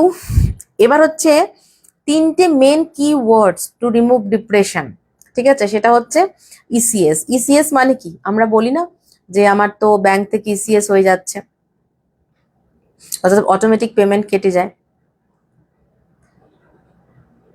সেরকম ইসিএস মানে হচ্ছে ডিপ্রেশনকে আপনি ইসিএস দিয়ে কাটাতে পারেন। আপনার লাইফ থেকে অটোমেটিক্যালি এই 3টে প্র্যাকটিসকে গড়ে তুলুন। ই ফর এক্সারসাইজ, অর্থাৎ প্রকৃত এক্সারসাইজ করুন। এক্সারসাইজ করা মানে জিমে গিয়ে এক্সারসাইজ করা নয়, নেচারের সাথে আপনি জিম করুন ভালো কথা, কিন্তু বাইরে পরিবেশের মধ্যে, নেচারের মধ্যে দারুণ এনার্জি রয়েছে, এখানে অ্যাটলিস্ট 10 মিনিট হাঁটুন, 15 মিনিট হাঁটুন, বা বাইরে গিয়ে বা ছাদে গিয়ে অ্যাটলিস্ট 15 মিনিট এমনি বসে থাকুন।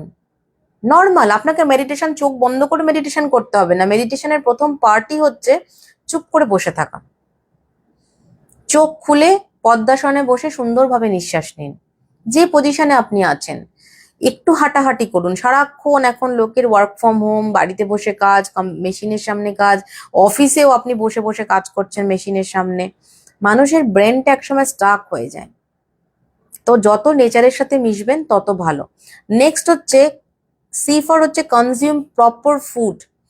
প্রপার ফুড মানে হচ্ছে যে শুধুমাত্র হেলদি ফুড না, ফুড দু রকমের হয়। একটা healthy food which is good for your health but bad for your tongue, bad for your test, খুব বাজে লাগে খেতে, যেমন chia seeds, omega fatty acid যেটাতে থাকে।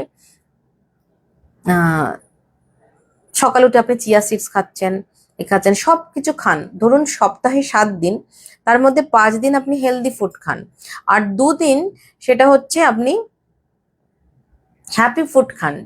হ্যাপি ফুড কাকে বলে, যেটা খেলে শরীরে ক্ষতি হতে পারে কিন্তু মন খুব ভালো থাকে। মন ভালো না থাকলে, যারা খুব স্ট্রিক্টলি ডায়েট করে, একদম প্রপার ডায়েট, তারা খিটখিটে হয়ে যায়। কারণ মানুষের খাওয়ার সাথে মানুষের কিন্তু দারুণ রকম মানে গ্ল্যান্ডের রিলেশনশিপ আছে, ঠিক আছে। দেখবেন যারা খুব হঠাৎ করে যাদের মিষ্টি খাওয়া লাইফে বন্ধ হয়ে গেছে, তারা খুব খিটখিটে হয়ে যায়, বলে সুগার হলে খিটখিটে হয়ে গেছে, কারণ কি সুগার হলে এটা এটা খেতে পারবে না, ওটা খেতে পারবে না, নানা রকম চলে আসে, থাইরয়েড হলে তাই আসে, কোলেস্টেরল ট্রাইগ্লিসারাইড হয়েছে। আপনি যদি প্রথম থেকে একটু ডায়েটটা মোটামুটি মেনটেন করেন, তাহলে কি হবে, একটা সারা বছর আপনি খেতে পারবেন, সারা জীবন আপনি খেতে পারবেন। এই যে আপনারা সাদা তেল খান, হ্যাঁ, যেটা সয়াবিন অয়েল বা কিছু, এগুলো যে কত শরীরের জন্য ক্ষতিকারক সেটার কোনো আইডিয়া নেই। তার থেকে ঘি দিয়ে ভেজে পরোটা খান, হতে পারে কোলেস্টেরল একটু হবে, সেটা আপনি বার্ন করতে পারবেন, ঠিক আছে। যাই হোক, এগুলো নিয়ে আমি আর কথা বলবো না, এগুলো আমার বিষয় নয়, কিন্তু হ্যাপি ফুড খাওয়া খুব দরকার। যেমন ধরুন আমরা জানি সবাই টক দই খেলে শরীর খুব ভালো থাকে, কিন্তু মাঝে মাঝে তো মিষ্টি দই খেতে ইচ্ছে করে। ধরুন আপনি মাসে 1 দিন খান না, একটু করে খেলে কি হবে।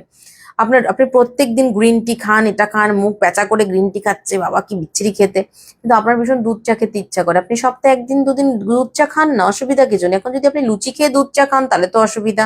তো এগুলো আপনাকে মানতে হবে কিছু কিছু। রোজ আপনি ওটস চিবোচ্ছেন, আরে ভাবুন তো, আজ থেকে 50 বছর আগে ওটস ছিল, 100 বছর আগে ওটস ছিল, তাহলে মানুষ তখন সুস্থ থাকতো কি করে? ওটস খেলেই যে সুস্থ থাকবেন তা না, আপনার যেটা ইচ্ছা সেটাই খান, কিন্তু প্রপারলি বাড়িতে রান্না করে খেলে সেই খাবারটা ভালো হয়। মাঝে মাঝে ইচ্ছে করে রেস্টুরেন্টে খেতে, মাসে একদিন রেস্টুরেন্টে খেলে কিচ্ছু হয় না যদি আপনি প্রপার ডায়েট মেনটেন করেন। আর আলুর চপ আর পেঁয়াজি খেতে সে প্রচন্ড বকাও খেয়েছে, ভালো করেছো, কিন্তু এই যে আলুর চপ আর পেঁয়াজি খেয়েছো, এটার সাথে শুকনো মুড়ি খাবেন, তাহলে কি হবে, কোনো মুড়িতে তেল দেবেন না, তাহলে কি হয়, ওটা জিনিসটাকে অ্যাবজর্ব করে অয়েলটাকে এবং গ্যাস হতে দেয় না। তো প্রপার খাওয়া খুব দরকার। আমি শুধু কি খাচ্ছি, অ্যাভোকাড্রোর টোস্ট। আমাদের অ্যাপেটাইট, আমাদের ব্রেন, আমাদের মন ওভাবে তৈরি হয় না যে অ্যাভোকাড্রোর টোস্ট খাবো, তারপর সকালবেলা উঠে এইটার রস ওটার রস সবই খাবেন, সব খাবেন না কেন, ডায়েট মেনটেন করবেন, কিন্তু মাঝে মাঝে না রুটিন থেকে বেরিয়েও যাবেন। যেমন আমাদের সবসময় কি কাজ করতে ভালো লাগে যে সামার ভ্যাকেশন পড়ছে, চলো 5 দিন 6 দিন ঘুরে আসি, ঠিক সেরকম আমাদের মনেরও তো একটা ভ্যাকেশন দরকার। মন শরীর সবসময় ওগুলো খেয়ে খেয়ে বোর হয়ে গেছে। আপনার ফ্রেঞ্চ ফ্রাই খেতে ইচ্ছা করছে, এখন ফ্রেঞ্চ ফ্রাই না, আলু ভাজা, আলু ভাজা খেতে ইচ্ছা করছে, একদিন ডাল আলু ভাজা খেলে কি হবে, কত মোটা হবেন? ওরকম ভাবে হয় না। তো মনকেও ভালো রাখতে হবে, প্রপার খেলেও কিন্তু মন ভালো থাকে। নেক্সট হচ্ছে এস ফর স্পিরিচুয়ালিটি। স্পিরিচুয়ালিটি আলাদা জিনিস, না ধর্মের উপাচার কিন্তু আলাদা জিনিস, ঠিক আছে? স্পিরিচুয়ালিজম মানে হচ্ছে প্রত্যেক দিন উচিত প্রত্যেকটা মানুষের পুজো করা, প্রত্যেকদিন পুজো করবেন, যতই আপনি ব্যস্ত থাকুন। সকালবেলা ঘুম থেকে উঠে আপনি চা খাচ্ছেন, চাটাকে স্নান টান করুন, একটা আলাদা জামা রাখুন, বারবার একটা বলি একটা আলাদা হোয়াইট কালারের ড্রেস বানান পুজোর, বানিয়ে আলাদা করে প্রত্যেকদিন পুজো করতে বসুন, 10 মিনিট হোক 5 মিনিট হোক পুজো করুন। পুজো করছে সারাক্ষণ, এটা করছেন ওটা করছেন, ঠাকুরকে টিপ পড়াচ্ছেন, এ করছেন, আপনার অত সময় নেই, আরে 10 মিনিট পুজো করুন। সকালবেলা খুব অফিসে যেতে দেরি হয়ে যায়, সকালবেলা উঠে আমি হনুমান চালিসা পড়তে পারি না, বিকেলবেলা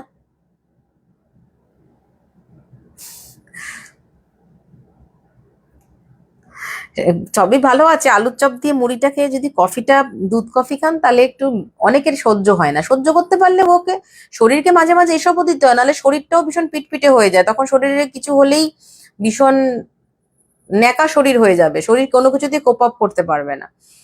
আর কি বলছিলাম যেন কথাটা, হ্যাঁ, প্রত্যেকদিন পুজো করা। আপনি অ্যাটলিস্ট দিনে একবার সুন্দরভাবে হনুমান চালিসা পড়ুন, হনুমান চালিসা পড়লে কিন্তু ভীষণ এনার্জি বুস্ট হয়, ভীষণ এনার্জি বুস্ট হয়, ঠিক আছে? মানে একদম সুন্দরভাবে, অনেক আছে পড়তে থাকে সুন্দরভাবে, গানের যেমন একটা সুর আছে, যেন প্রপারলি গান না করলে ভাল লাগবে নাকি, গানটা যদি আমি নর্মাল কবিতার মতন বলি। আরেকটা জিনিস হচ্ছে যেটা হনুমান চালিসা পড়ার সময়, হনুমান চালিসা পাকানো যে কোনো, ধরুন আপনি সারাদিন খাওয়া দাওয়া করেছে, অফিস থেকে এসে ফ্রেশ ট্রেশ হয়ে একটু গায়ে গঙ্গার জল ছিটিয়ে পুজোর একটা আলাদা ড্রেস রাখবেন, ওই ড্রেসটা পরে পুজোটা আবার করুন।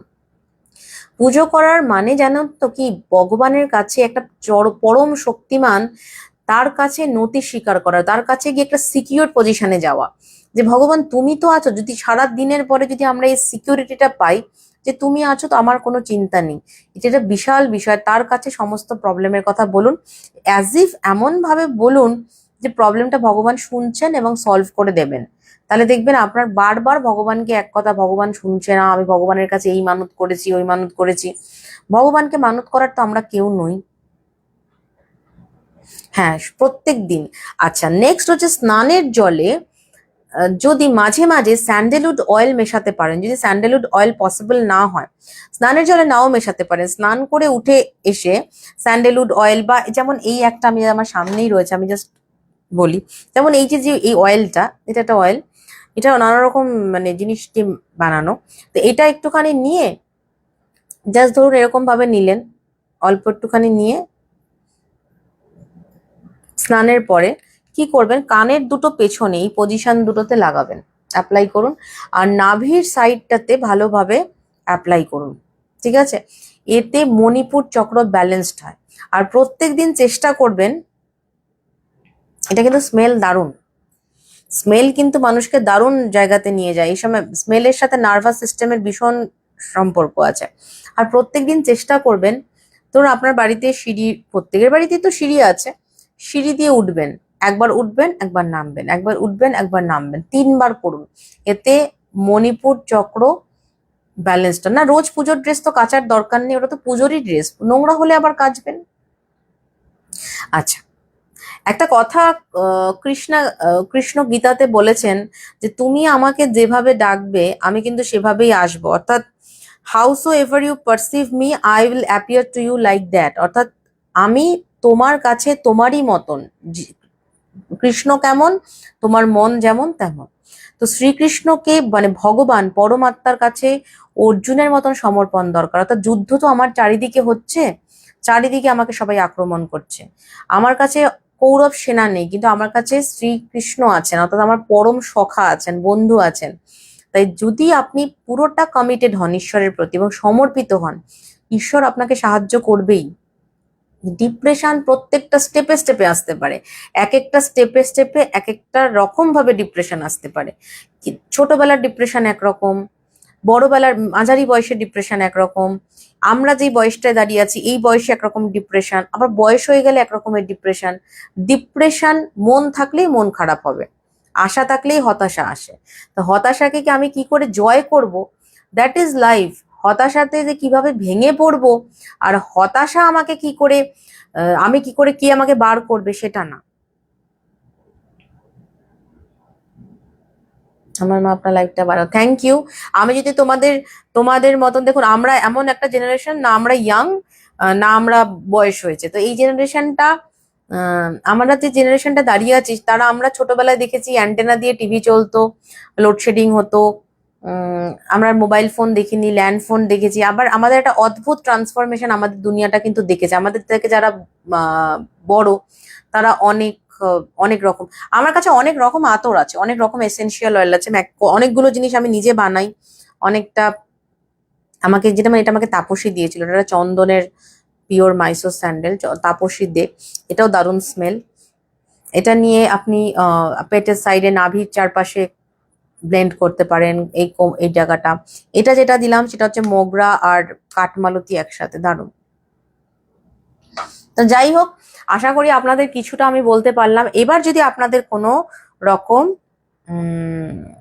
কিছু প্রশ্ন থাকে আমাকে যদি বলেন, আমার যদি মনে হয় সেটা উত্তর দেওয়ার মতো আমি যোগ্যতা রাখি বা আপনাদের কোনো হেল্প হয়, তো I am always happy to help you. আমি তাহলে বুড়ি, কেউই বুড়ি নয় টিঙ্কুদি, কেউ বুড়ি নয়, বুড়ি কথাটাতে আমার খুব আপত্তি। তুমি এক্সপিরিয়েন্সড অনেক বেশি আমাদের থেকে। দেখো আমরা হয়তো অনেক কথা এই জেনারেশনে এসে কিছু বুঝতে, দেখো আমি যেই জিনিসটা আমি অ্যাস্ট্রোলজিটা সম্পর্কে জানি, আমি কিন্তু তোমার তুমি যেমন তোমার ড্রাইভিং স্কুল রয়েছে, তোমার কিন্তু এই বিষয়টা আবার আমি জানবো না। আমার মনে হয় প্রত্যেকের মানুষের মধ্যে কিছু না কিছু কোয়ালিটিস রয়েছে। আর জীবন দর্শন আবার আলাদা, জীবন দর্শন আমার মানে বয়স হলেও যে শিখতে পাওয়া যায় তা না। অনেক বয়স্ক ব্যক্তিদের তো কোনো জীবনের সম্পর্কে কোনো ধারণাই নেই। বাড়ির বাইরে থাকি, বাবা মাকে নিয়ে অলওয়েজ ব্যাড থটস আসে, বয়স হয়েছে ওদের, how to get it up. তোমাকে ঈশ্বরের কাছে বলতে হবে, প্রত্যেকদিন হনুমান চালিসা বলো, আর ওং নমঃ শিবায় খুব সুন্দরভাবে কিন্তু মানুষকে ডিপ্রেশন কাটাতে সাহায্য করে। ওং নমঃ শিবায় বলার কিন্তু টেকনিক আছে, হ্যাঁ। ওং এ হাওয়াটা গিলতে হবে, নমতে হোল্ড করতে হবে, আর এক্সেলে সেটাকে এক্সেল মানে সরি শিবায়তে এক্সেল করতে হবে, এরকম ভাবে। ও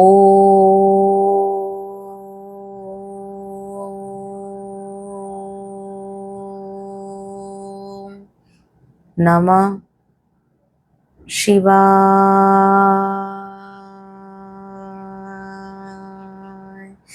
এইভাবে যদি ওং নমঃ শিবায় প্রত্যেকদিন কেউ 10 বার 12বারও পড়তে পারে, অটোমেটিক্যালি এটা ক্লিনজিং হয় ভেতরে। যেরকম আমরা ওই যে ফোনে ডিলিট করি না, ওই ডেটা ক্লিয়ার করি, ডিলিট করি ইন্টারনাল স্টোরেজ গুলো, ঠিক সেরকম ভাবে। Thank you. রাত্রে শুলে ওইসব নেগেটিভ, ভগবানকে বলো যে ভগবান আমার মা বাবাকে ভালো রেখো, আমার নেগেটিভ থট যেন না আসে। থ্যাংক ইউ, খুব পজিটিভ লাগছে সবটা শুনে। পজিটিভ থাকতে হবে, পজিটিভ হতে হবে। আর বাচ্চারা যদি খুব বেশি তর্ক করে, আমার মনে হয় বাচ্চাদের বেশি বোঝাতে যাবেন না। বাচ্চাদের বলুন আমার যা হওয়ার হয়ে গেছে, তোমার লাইফ বাবা, তুমি বোঝো, প্রবলেমে বোঝো, কিন্তু আমাকে কিন্তু প্রবলেম হলে ডাকবেন, আমি তোমাকে বাঁচাতে আসবো না, বলে দিলাম। তুমি যদি এতই ডেসপারেট হও তাহলে নিজেরটা নিজে বোঝো। ক্লিনিক্যাল রিপ্রেশন ওষুধে সারে, সেখানে কি করণীয়? ওষুধে সারে মানে ওষুধে আমার মনে হয় না ডিপ্রেশন সারে। ডিপ্রেশন ওষুধ ছেড়ে দিলে তাহলে আবার ডিপ্রেশন আসে কি করে?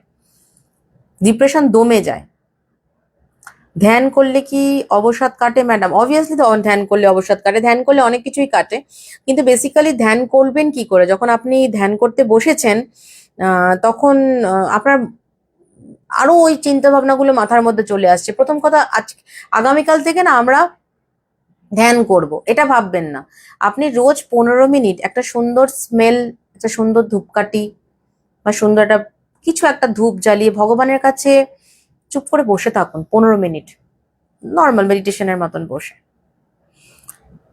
আস্তে আস্তে চোখ বুঝবেন, 2 দিন 3 দিন 1 দিন পর আস্তে আস্তে আপনার চোখ বুঝে আসবে। তখন আপনি শুধু ওং নমঃ শিবায় বলুন না বসে, দেখবেন কিরকম ফল হতে থাকে। কিন্তু আমাদের মধ্যে না ভগবানের প্রতি সেই বিশ্বাসটা বা সেই সমর্পণটা নেই। আমরা ভাবি যে ভগবানকে আদৌ কিছু করবে। বিশ্বাসটা যদি পুরোপুরি হয় তখন অদ্ভুত কাজ করতে হয়, মানে কাজ হয়। দক্ষিণ পূর্ব দিকে রান্নাঘরে, যাদের প্রদীপটা কি রান্নাঘরে জ্বালাবো না ছাদে? দক্ষিণ পূর্ব দিকে যখন রান্নাঘর তখন আর দক্ষিণ পূর্ব দিকে জ্বালাতেই হবে না, এটা একটা বিশাল বড় পজিটিভ জিনিস। দক্ষিণ পূর্ব দিকে রান্নাঘরটা খুব ভালো। ওষুধ খেয়েও ঘুম আসে না। প্রথম কথা যেটা করবেন, রাত্রিবেলা ঘুমোতে যাওয়ার আগে ভালো করে একটু ধ্যান করুন বসে। ধ্যান মানে চোখ বন্ধ করে ধ্যান করতে পারেন, চুপ করে বসেও থাকতে পারেন, ঠিক আছে? আরেকটা জিনিস যেটা, সেটা হচ্ছে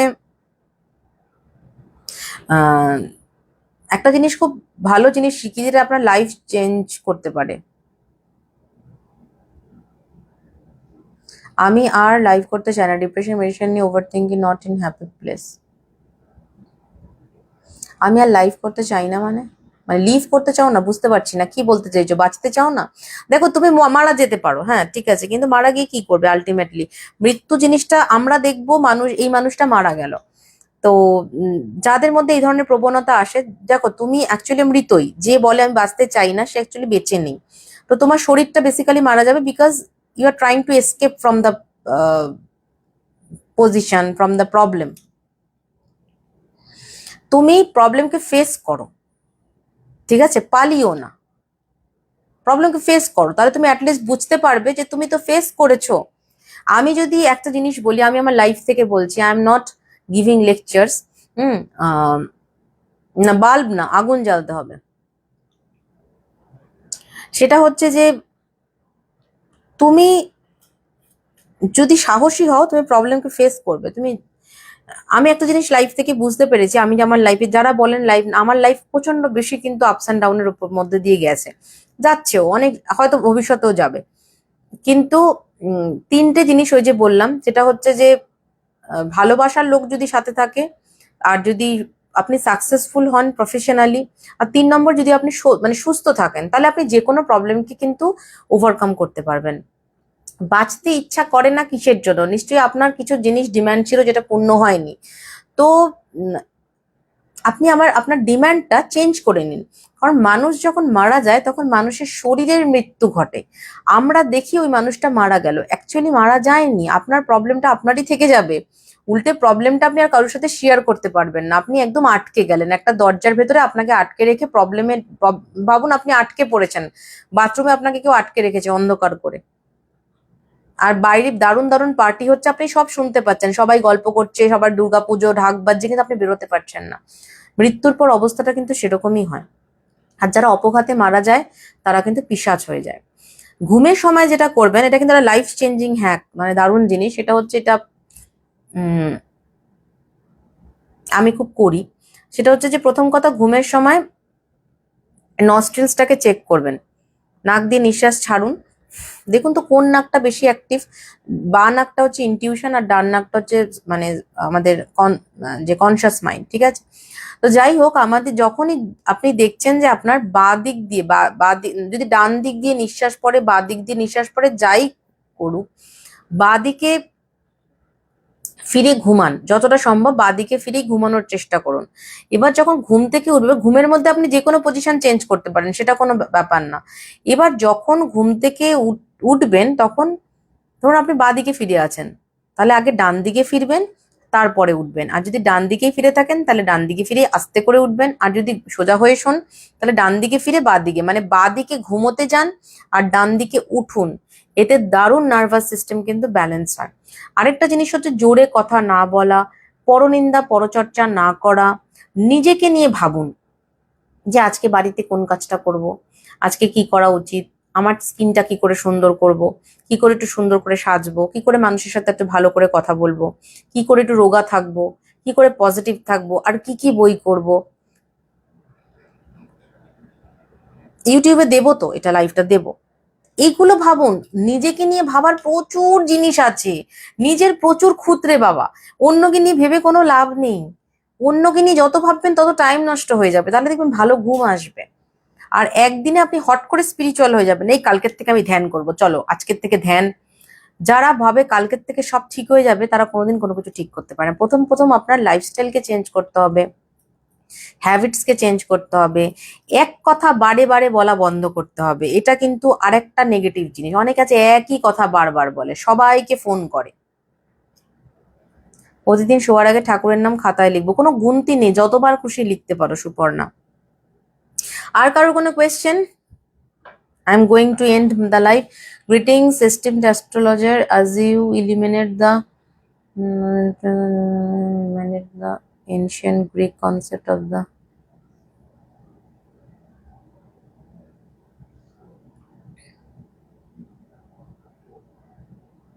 থ্যাংক ইউ, ইটস রথিত, থ্যাংক ইউ। দেখো, তোমাদের মতন জেনারেশন যদি আমাকে কোনো রকম ভাবে অ্যাপ্রিসিয়েট করে বা পজিটিভ, তোমাদের যদি আমি সামান্য কিছু লাইভে পজিটিভিটি দিতে পারি, এই যে তুমি আজকে সাময়িক পজিটিভ হলে না, তুমি কিন্তু আরেকজনকে পজিটিভ করতে সাহায্য করতে পারো। একটা ডিপ্রেসিং সোল সবসময় আরেকজনকে ডিপ্রেশনে ফেলে দেয়। এই জন্য নেগেটিভ মানুষদের সাথে মিশবেন না। আপনার অফিসে আছে, ও হ্যাঁ হ্যাঁ ঠিক আছে, অফিসে বসে। আরেকটা জিনিস বলছি যে স্মোকিংটা লাইফ থেকে একদম বাদ দিন। মেয়েদের কিন্তু শরীরের জন্য, বায়োলজিক্যাল সিস্টেমের জন্য স্মোকিং নয়। স্মোকিং করলেও কিন্তু প্রচন্ড ডিপ্রেশন আসে। সুস্মিতা প্রচন্ড ডিপ্রেশনের ওষুধ খেত, পুনাম প্রচন্ড ডিপ্রেশনের ওষুধ খেত, পুনাম নিয়োগী। সবাই কিন্তু আজকে তারা কেউ ওষুধ খায় না। আমার সাথে যবে থেকে যারা কনসাল্ট করে, যেটা আমার কোনো ক্যালি নেই, বিশ্বাস করুন, ওদেরই পুরোটাই ওদের প্রচুর কোয়ালিটিস আছে, প্রচুর কিছু, কিন্তু ওরা সামাও কথা বলার জন্য লোক পায় না। আমাদের সবার এখন টাকা আছে, আমরা বড় বড় ক্যাফেটেরিয়াতে গিয়ে নানান অনেক কিছু খাই। ভালো ভালো আমরা ব্র্যান্ডেড কফি শপে গিয়ে দারুণ একটা কফি খাই, 500 টাকা দিয়ে, 600 টাকা দিয়ে, 1000 টাকা দিয়ে। কিন্তু আমরা কথা বলার লোক নেই, কথা শোনার লোক নেই। যে আচ্ছা তোমার প্রবলেম, তোমার মাথায় কেউ হাত বোলাবে না যে দেখো সব ঠিক হয়ে যাবে। এটা যেটা কি বিশাল জিনিস, আর আমি তোমার পাশে আছি, এই জিনিসটা একটা মানুষকে, ইসিএস এর সিটা হচ্ছে কনজিউম অফ প্রপার ফুড, একটা মানুষকে দারুণ নেগেটিভ জিনিস থেকে বের করে আসতে পারে। তাই জন্য আপনি যদি কাউকে দুঃখ দিয়ে থাকেন বা কাউকে নেগেটিভ থটস দেন বা কাউকে ডিপ্রেসড করার চেষ্টা করেন বা নেগেটিভ কথা বলেন, আপনাকে কেউ একটা কথা বললো, ধরুন আপনার অন্যের নামে, তোমাকে নিয়ে এটা বলেছে, হ্যাঁ বলেছে ভালো হয়েছে, ধরুন আমার কিছুতে যায় আসে না। আমাকে কত মানুষ মেসেজ করে জানেন, স্ক্রিনশট পাঠায়, স্ক্রিন রেকর্ড পাঠায়, দেখুন আপনাকে নিয়ে লাইভে কি বলছে। আমি তখন কি বলি, দূর আমার কিছুতেই যায় আসে না, বলছে তো সেটা তার প্রবলেম, ও তার মুখ, আমার কিছুতে যায় আসে না। আমি তার সম্পর্কে কোনো খারাপ কথা বলতে চাই না, কারণ আমি আমার কর্মকে কেন শেষ করব। এটাই আপনার পজিটিভিটি। জানেন তো, আপনার মধ্যে ক্যাপাবিলিটি আছে, আপনার মধ্যে সব আছে, শুধু শক্তিটাকে সুন্দরভাবে মানে আমরা সবাই একটা মাদারলি ফিগার, প্রত্যেকটা মেয়েদের মধ্যে শক্তি আছে। একটা পুরুষ যেটা পারে একটা নারী সেটা কখনোই পারবে না, কোনোদিন পারবে না। কিন্তু একটা নারী যেটা পারে সেটা একটা পুরুষও পারে না। তো যেই আপনার কাছে আসছে, আপনার বন্ধু আসছে বা কেউ যদি আপনাকে কোনো বিশ্বাস করে কোনো কথা বলে, আপনি যদি প্রত্যেক দিনের কাজ প্রত্যেক দিন ভালো করে করেন, তাহলে দেখবেন ডিপ্রেশন আসবে না। যখন আপনি পিছন ফিরে তাকাবেন না, যেটা আমার ক্ষেত্রে খুব হয়, আমি এসেনশিয়াল হলে আমার নিজের জন্যই বানাই, আমি কাউকে দিই না, আমার তো টাইম কোথায় এইসব করার। তো আমি যেটা করি, আমি কিন্তু পিছন ফিরে তাকালে আমার কোনো আফসোস নেই। মানে কেউ বলতে পারবে না যে আমি কাউকে কোনো ক্ষতি করেছি বা কারোর সম্পর্কে কোনো কিছু খারাপ কথা বলেছি। একটা ছোট্ট জিনিস বলি, আমি আমার লাইফের খুব একটা ঘটনা বলা পছন্দ করি না। সেটা হচ্ছে যে যারা বলেন ব্রেকআপ, ব্রেকআপে খুব কষ্ট। আমার একটা বহু বছরের সম্পর্ক ছিল, মানে 8 বছরের সম্পর্ক, ছোটবেলা থেকে আমাদের বেশ বন্ধুত্ব ছিল, যেটা তো প্রেম তো, আর আমি খুব প্রেমে বিশ্বাস করি, মানে ভালোবাসাতে বিশ্বাস করি, কমিটমেন্ট। তো তার সমস্ত খারাপ সময়ে আমি কিন্তু ছিলাম, কিন্তু আমি জানতাম না যে সে আমার সাথে ভিতরে ভিতরে আমার সাথে সম্পর্ক চলাকালীন আরেকটি সম্পর্কে সে জড়িয়েছে বা কিছু। তারপর যাই হোক, তারপর সে বাইরে অন্য জায়গায় চলে যায়, আমিও আমার কেমিস্ট্রি নিয়ে ব্যস্ত হয়ে যাই, পড়াশোনা নিয়ে। তো যাই হোক, তারপর যত যা যোগাযোগ ইয়ে, ফোনের জন্য যারা বলেন খুব মানে ডিপ্রেসড হয়ে যাচ্ছি, কথা বলতে পারছি না। হ্যাঁ, একটা সময় সবার গেছে যে ফোন কথা বলছে না, ফোন আসছে না, ফোন কেটে দিচ্ছে, তখন খুব ডেঞ্জারাস ছিল। এসটিডি কল রিচার্জ করছি, ফোনটা ধরে ফোনটা রেখে দিচ্ছে, কথা বলছে না। কিন্তু যখন এই জিনিসটা হয়ে গেল, আমি যখন বুঝতে পারলাম যে না, সেটা সে এটা এরকম চাইছে না। আমার প্রচন্ড আত্মসম্মান ছিল, ঠিক আছে। আমার ভাই খুব ভয় পেত, হয়তো আমি কিছু করব, আমি যদি খুব চুপচাপ ছিলাম, আমার ভাই খুব ভয় পেত। ভাই আমাকে খুব ভালোবাসতো, এখনো বাসে। আমি যখন বাথরুমে যেতাম মাঝরাতে, তখন আমার মা ভাবতো কখন এসে শুচ্ছে, মানে আমি কিছু করে ফেলবো কিনা। কিন্তু আমার আত্মসম্মানটা খুব প্রবল, কারণ আমি জানি আমি যতটুকু সম্পর্কের মধ্যে দিয়েছিলাম এটা পিওর, আমার দিক থেকে কোনো কিছু ক্ষতি নেই।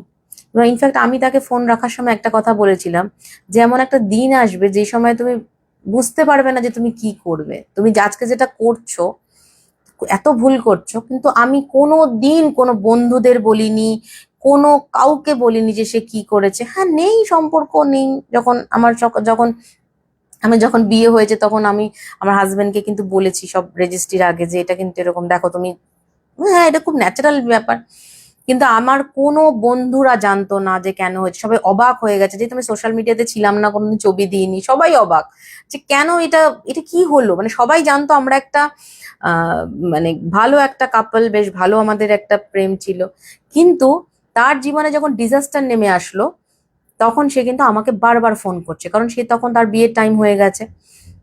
তো তখন আমার নিজেরও বিয়ে হয়নি, তো তার বাবা আমাকে বলছে তুমি একটু ফোনটা ধরো।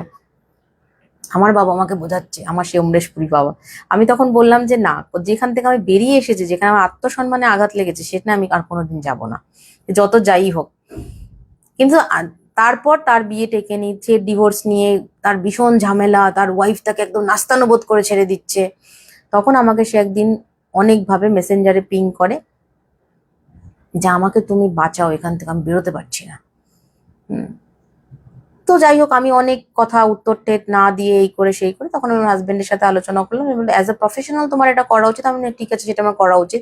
তো আমি তারপরে তার হরোস্কোপ করি, তাকে রত্ন দিই, সেখান থেকে তাকে বার করে আনি। সেটা বিশাল বড় ঝামেলার মধ্যে পড়েছিল, কিন্তু আমি এই জন্য সে এখনো পর্যন্ত সে মানে এতে বেরিয়ে এসছে রিলেশনশিপ থেকে, অনেক ঝামেলা ঝামেলা কাটিয়ে। সে এখনো পর্যন্ত না বিয়ে করতে পারেনি, তার একটা দারুণ ডিপ্রেশন যে সে একটা বিশাল অন্যায় করে ফেলেছে, যার জন্য তার আজকে এই জিনিসটা হয়েছে। হুম। সে আমাকে অনেকবার বলেছে, কিন্তু আমি কোনোদিন, আমার কিন্তু ডিপ্রেশন হয়নি, মন খারাপ হয়েছে যে আমার জীবনে, আমি জানতাম, আমি ভগবানকে বলতাম এটা আমার জীবনের একটা ফেজ, যেটা আমাকে তুমি শেখাচ্ছ, যে আমাকে তুমি স্ট্রং করা শেখাচ্ছ, আমি কিন্তু স্ট্রং হব। আমি মনে করি আমাকে ভালোবাসে তো আমার মা বাবাও, তাহলে আমি এত স্বার্থপর যে মা বাবার তাহলে তো আমি তার মতনই হয়ে গেলাম, যে আজকে আমার মা বাবার কথা না ভেবে আমি ডিপ্রেশনে ভেবে আমার নিজের কেরিয়ার, আমার নিজের জীবন নষ্ট করে দেবো। সেটা কোনোদিন হতে দেবেন না যারা ডিপ্রেশনে আছেন। সে কিন্তু সে এখনো সে গাড়ি কিনবে, সে আমাকে টেক্সট করে আমি গাড়ি কিনেছি দেখো, নর্মাল, আমি তার সাথে আমি তাকে রিপ্লাই দিই। তো আজকে পেছন ফিরে দাঁড়ালে জানেন তো আমার কোনো ডিপ্রেশন নেই, কারণ আমি আমার কর্মটা ঠিকঠাক করেছিলাম। আমি তাকে কোনো বাজে কথা বলিনি, তার নামে কোনো কেচ্ছা ছড়াইনি, আমাকে না অমুকে এই বলেছে, আমাকে বুঝলো না, বোঝেনি, তার প্রবলেম হয়নি বন্ডিং, তার জন্য তার বদনাম করার দরকার নেই তো। এই জন্য সে আমাকে প্রচন্ড রেসপেক্ট করে। এবং একটা কথা সে আমাকে বলে যে যেই জায়গাটা আমি ছেড়ে দিয়ে এসছি, ওই জায়গাটা আমি কোনোদিন আর কাউকে দিতেই পারবো না। ফলে আমি যা করেছি, বিয়ে করেছি বাবা মার জন্য জোর করে, আমার আমি কিন্তু আর পারবো না কোনো কিছু ঠিক করতে। স্বাভাবিক ব্যাপার, সে পারবে না, কারণ সে কেন বলুন তো পারছে না, কারণ সে অন্যায় করে ফেলেছিল। আর অন্যায়টা শুধু করেনি, অন্যায় করার সাথে সাথে সে নানান রকম বাজে কথা বলা, রিয়াক্ট করা, বাজে বিহেভ করা, মিথ্যে কথা বলা, এই যে যেটা করেছে, সেই জন্য সে আর এখান থেকে বেরোতে পারলো না। কিন্তু I am very happy, because আমি ঈশ্বরকে খুব ভালোবাসি। এবং আমাকে ভগবান ভালো রেখেছে।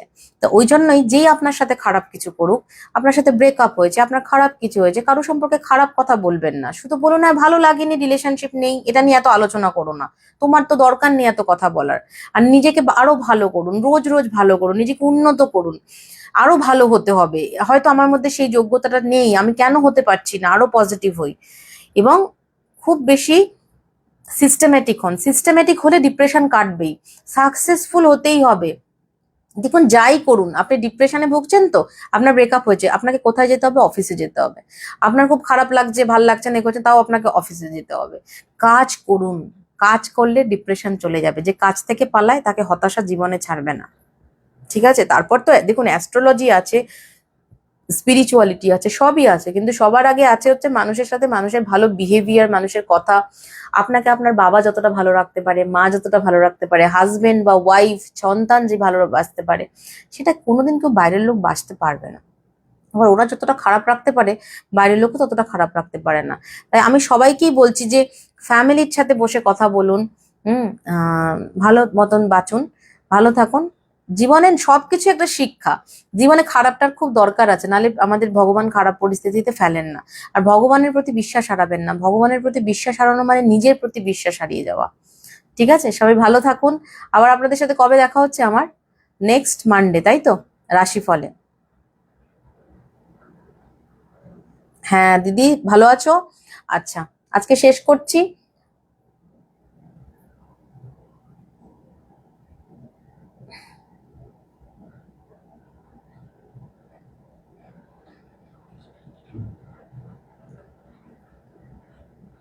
ডিলিট হবে না আরুষা, ডিলিট হবে না, আমি ইউটিউবে দেবো। ঠিক আছে? চলো, টাটা। টি ট্রি অয়েলের ব্যাপারটা কি বলবো বলো? টি ট্রি অয়েল কেন, যে কোনো অয়েল ব্যবহার করতে পারো। এটা তো মোগরা অয়েল, এরকম স্যান্ডেলউড অয়েল। টি ট্রি অয়েলটা কিন্তু তুমি স্প্রে বটলে মিশিয়ে, জলের সাথে মিশিয়ে স্প্রে করতে পারো। ঠিক আছে? টি ট্রি অয়েল ডিরেক্ট স্কিনে অ্যাপ্লাই করার দরকার নেই। Tata, good night. সবাই ভালো থাকুন, পজিটিভ থাকুন। আর খুব সুন্দর করে ঘরকে সাজান, নিজেকে সাজান, সুন্দর সুন্দর পারফিউম মাখুন। আর ঘুমোতে যাওয়ার সময় সুন্দর সুন্দর ছোট ছোট অল্প অল্প হালকা পারফিউম মাখুন। দেখবেন মন খুব ভালো থাকবে। মনকে একদিনে ভালো রাখা যায় না, এটা একটা প্র্যাকটিস, ধীরে ধীরে। হ্যাঁ, টাটা, গুড নাইট।